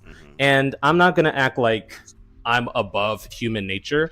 I know him fairly well. He's my mentor in the industry, and I've spent a considerable amount of time with him. Once again, if the Elijah story comes out and he decides to come forward, I'm going to cover that without any bias, seeing as how that is also my close friend. But if it's an outside occurrence aimed at him, I'm just going to state the facts and leave the conversation up to y'all. The only reason I'm doing this is because within my career online, I have no stains on my credibility. I have no stains on my actual actions. Nobody can ever tell me something that I've done that is inherently bad. So they always try to attach me to Rhyheim Shabazz, like I am this man's keeper, so I'm just going to get all of this out of the way. So that way, once again, you have nothing to say about me because I don't do anything. I don't tell my personal business. I don't bother nobody. I stick to the T and I stick to the receipts. And that's what we're going to do now. So we're going to start with something that I've already covered, but only address Fat Rabbit Killer's aspect. And this is going to be the Devin Franco situation where Rhyheim Shabazz titled the caption, "White boy booty is reparations," or something like that. I've already... Not white boy. Oh, Lord. Well, I guess if you on some nigga type shit, I guess that could be the case. That's very interesting. Covered this story more in detail, basically talking about how Make Fat sure y'all Rabbit subscribe Killer to Nico decided to come Aesthetic. forward and apologize once again, which he did not have to do. After somebody apologizes for something they've done in public, the most you can do is accept it or continue to hold on to that grudge. If you want to look at that video, I will link it right here. Essentially, Rhyheim Shabazz is also in that conversation. He's the one that made the caption, allegedly. Moving on to the next one. The next one is the most recent scenario that has come back into public light. I've done a little research on this. Basically, do y'all know that meme boy, the one that was like Miss Mamas? Hey, Miss Mamas. Huh? Miss Mamas? You said, hey, I what? said, hey, Miss Mamas. What took you so long? I don't like you. Miss Mamas. That's not my name, bitch, at all. That's not my name. That's not my name. So Why you don't gotta- get on, bitch. Don't get on here with your up teeth hole playing with me, little girl. Find somebody to play with, bitch. Don't Bitch, I beat the Oh, wow. you hoe. Quit playing with me, bitch. What's wrong with that little hoe? Look, it's too much weird going on. Now, no shade. But that's the thing. And again, they go to gay youth. They go to gay youth. Y'all love talking about protecting the children, girl, but then y'all sons be bullying the same boy who talking like Miss Mammoth. And I thought I have lisp sometimes, girl. Miss Mammoth. I might slip up every once in a while, girl. A little discipline will come through. But it ain't the whole thing, baby. I ain't sitting here talking about, can I please have some cranberry sauce? Seashells by the seashore. Girl, no. We're not, hello. I'm just saying. But, again, like, it's just crazy to me. And then y'all end up wanting to use queer children as the word we're using, I guess was used tonight, ammo, against the queer community. Y'all be afraid of y'all children becoming a Miss Mammoth, girl. Because y'all be sitting here like, oh, Lord, where did I fuck up at? And if you got to do that as a parent, girl, you need to work on your shit. But then have the nerve to go to church, girl, and be on the floor, rolling around snot. I should have been came to you.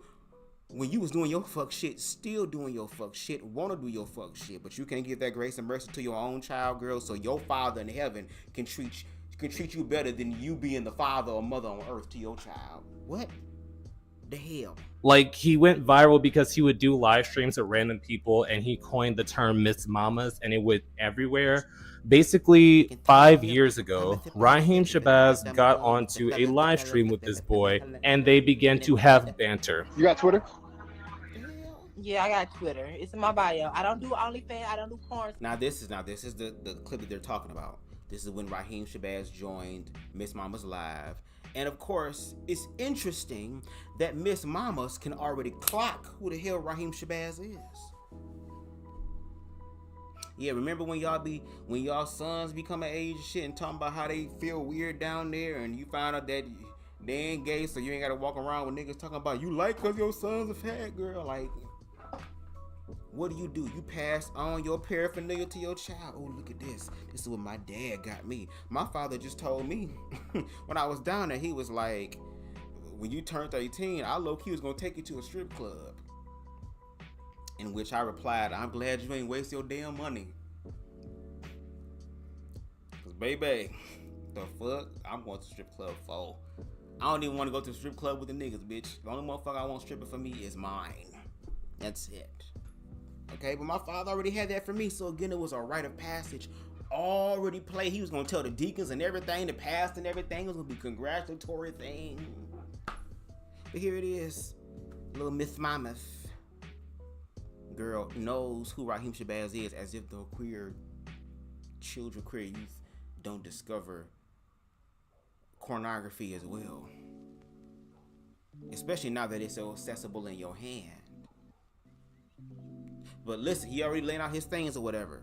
Oh look, I ain't looking for a sugar daddy. I ain't looking for this or that. I ain't got no OnlyFans. Already laying down the sexual stuff. Now listen to how Rhyheim responds, and in his response, I can understand why people would take, some sort of like caution to what he said. I'm just going to say you're very cute when you're nice. I'm just going to say that, but you can go back to being nice, when you're I'm nice. real buoyant, but I don't like you like that. I like the money on you. You say you make 6 figures, so you can see the money on you, and it's all. It ain't no conversation. If you don't know about sugar daddy, it's not giving that. It's just giving sugar daddy. When I'm my sugar daddy, Sugar daddies get sugar, buddy. No, y'all don't. With my sugar daddies, they don't get sugar. That's the game. The boy was basically talking about, oh, so I heard you make a lot of money. You should send me some money. You should be my sugar daddy. So Rhyheim made the joke that, okay, well, sugar daddies get sugar. And he said, oh, well, I don't do that. My sugar daddies don't need that. So people have been using this to try to attach his name to the Austin Wolf category, which I think is disgusting. And it's disgusting in the sense that Austin Wolf has troves of evidence against him. Be it his hard drives that were found in his New York City apartment, be it his Telegram chats that were found by the FBI and used to prosecute him, or be it his collaborations with youthful seeming partners where he continuously asks, are you 18? Are you 18? Hoping that they would say that they were younger. In the comments, the boy actually came forward, which I'm going to get to in a second, basically conflating that with someone who was swapping videos of 10-year-olds and infants being assaulted.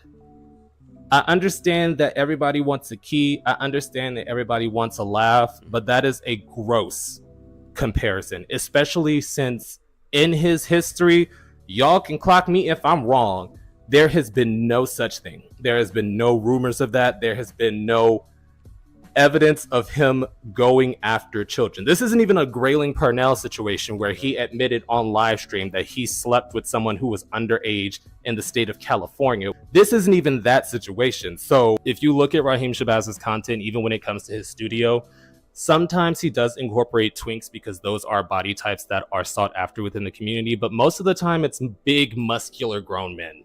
I don't understand how. And then on top of that, he's probably going to say he doesn't understand why. And I think I do have a different perspective, which it might, some of y'all might be like, ouch, ouch, ouch, ouch, ouch, especially if you do struggle with like body dysmorphia, which no shade. I kind of struggle with that as well because of my childhood or whatever. But,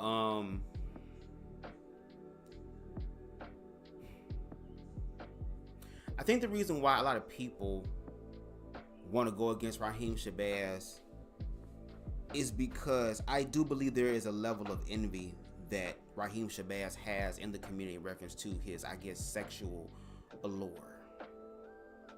And that they feel that they would never, ever be able to truly connect with someone of that allure. So if you can't get it, a lot of times people will try to demean it and belittle it. You know what I mean? In one context, when they did the Gay Magazine interview, and they chose them as one of the people for, or the couples for the series for that month, for Valentine's Day or whatever. A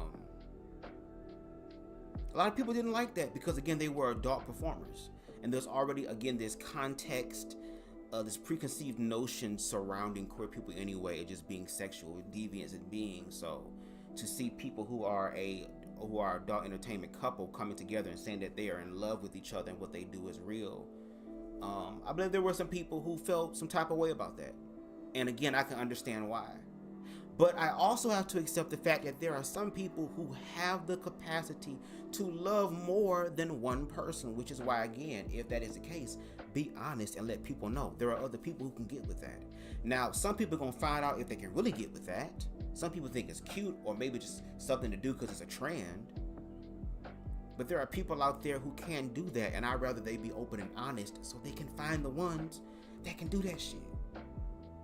Because here it is, months later after that interview, they break up.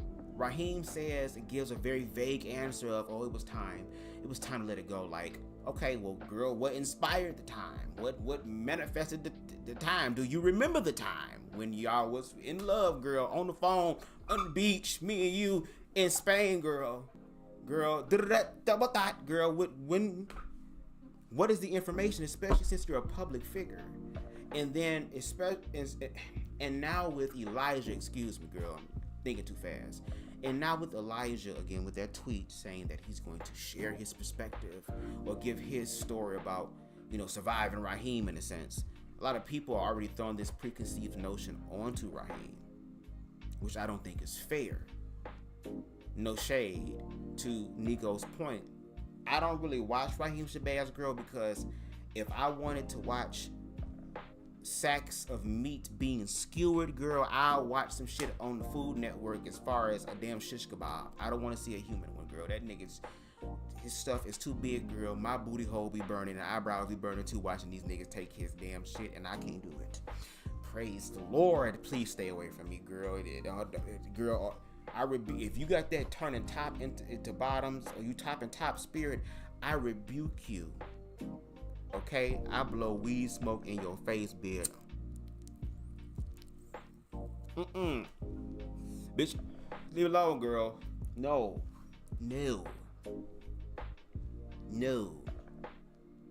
But he does have that allure, and we can't lie about that. He fits the stereotypical aspect of what, excuse me, the community would consider a perfect man. But if we're going to be honest, there are men who get in positions of power, girl, and start playing those Epstein game files type shit. They start abusing their power. I mean, hell, there are some people that can sit up there and say, well, Nico, girl, you said you would never do OnlyFans, and here it is, this nigga came through and just whispered in your ear, got your booty, bitch, and now here it is, girl, you over here doing OnlyFans content, and you never said you would, girl. The Wizard of Oz, bitch, got that magic stick. So there is something there. So regardless of what it is, the information will definitely be brought to the light. Oh shit, hold on. Will definitely be brought to the light at this point. But let's continue, y'all, because we almost done. That got conflated, but once again, that's that story. The boy actually came forward because he kept getting added, and he basically said, in the moment, I thought it was weird, but during that point in my life, I was going on Instagram Live with random people, so I never really knew what to expect, but it never went anywhere. We didn't continue conversation. It was just that singular live. And he basically said that he's grateful that he's still being referenced within the community, seeing as how he did make the catchphrase Miss Mamas go viral. And that is that story. This isn't me being biased. This is me giving you the factual evidence. There's nothing to go on beyond that. The only other thing I can imagine is the conversation that a lot of people like to have about him, because he does actively do interracial, super happy adult fun time content. Nico, they continuously say, oh, he's sleeping with a white man. Oh, he's sleeping with a Latino man. Oh, but Rhyheim Shabazz has tons of films with black people. I don't even have to lie about it. This isn't me defending him. He has tons of films with black people. Even when you look at his Brazilian content in his studio, there are tons of dark skin, brown skin, people from Amsterdam, people from the US, people from, like, he incorporates everybody, so you can't really hold him at fault for just being open to everybody unless you are a homotep. At that point, it's up to you. But if... Girl, when I found out that there was a new term called homotep, I said, bitch, what, a homotep? There's so much you learn every damn day. Interesting. I've missed any other controversy, definitely let me know. But that is the story behind all the controversies swirling around Rhyheim. If there's something else, please enlighten me, because I do not know.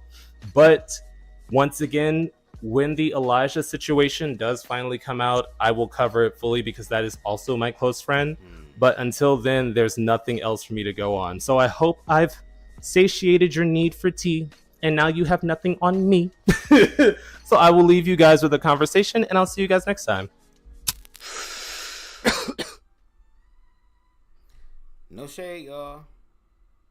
Where's my music? Where's my music? Bitch, where my music? Where my background singers? There we go. Let me take this picture down.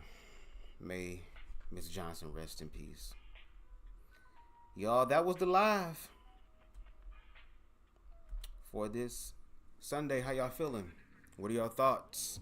I know we were all over the place, but I kind of wanted to give y'all something because, again, these past few weeks, I've really been focused on some real life shit that has finally come together. So now I'm able to jump back into my regularly scheduled program. So I appreciate y'all being patient with me. Again, shout out to the new influx of subscribers over the past month or so. I really appreciate it. Hopefully we can continue to ride this train. Stay on the lookout for chapter 1, which will definitely be dropping this month. Again, these past few weeks, I had to really work on some unsuspected shit that was really a blessing in disguise. I had to really work at it, but it's a blessing in disguise. So now, you know, I have more foundation to build upon. No shade. So I definitely will be dropping it. If you have not seen or want to continue to, I guess, remind yourself, or this probably gonna be a word that's not even real, girl, but I was gonna say resatiate, girl, but satiate your thirst again, bitch. Give you some sort of satisfaction. You can definitely go back and check out my prelude trailers as well as my mini teaser trailers, just to kind of keep the whole thing alive or whatever. But again, chapter 1 will be dropping. I really appreciate y'all coming through. Thank y'all for doing y'all big one. Again, YouTube is on some BS right now, but I appreciate those who came through. Shout out to the replay gang. Shout out to those who were in the bushes. Okay. Shout out to boy Crazy in the building. Yes, very unfortunate for Miss Johnson, and we got to continue to do what we got to do to love our fellow human beings so that we can protect them more. No shade, no shade. We can protect them more. Shout out to King Deshaun in the building, okay, who is always gonna be the MVP of the chat, girl. Y'all ready to challenge him? He ain't got no challengers, girl. No challengers. I said challengers. No challengers. No challengers. Shout out to Kimani's Way in the building. I'm probably gonna have to scroll on my phone, my other phone, because I'm not gonna be able to get to the top of this. Shout out to T for T who came through. Shout out to you. I think that was it. I think I said Queen Stevie. If I have it again, Queen Stevie, shout out to you. I think that was everybody. Yep, that was everybody. Shout out to y'all being in the building. Okay? Again, make sure y'all hit that like button.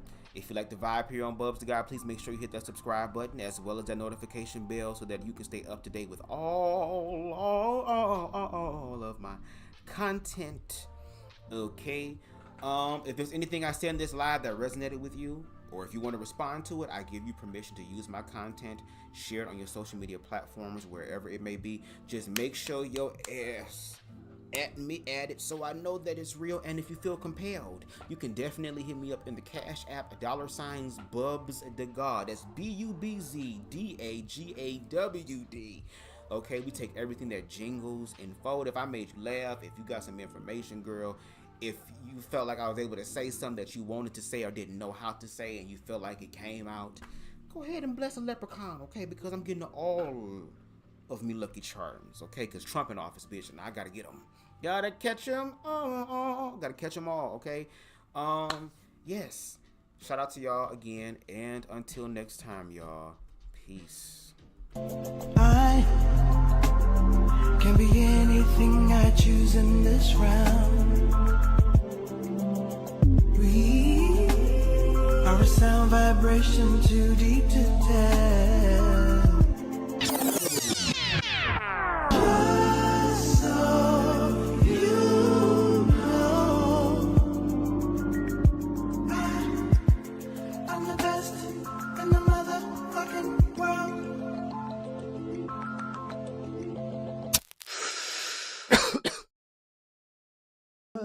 Formed against me shall prosper.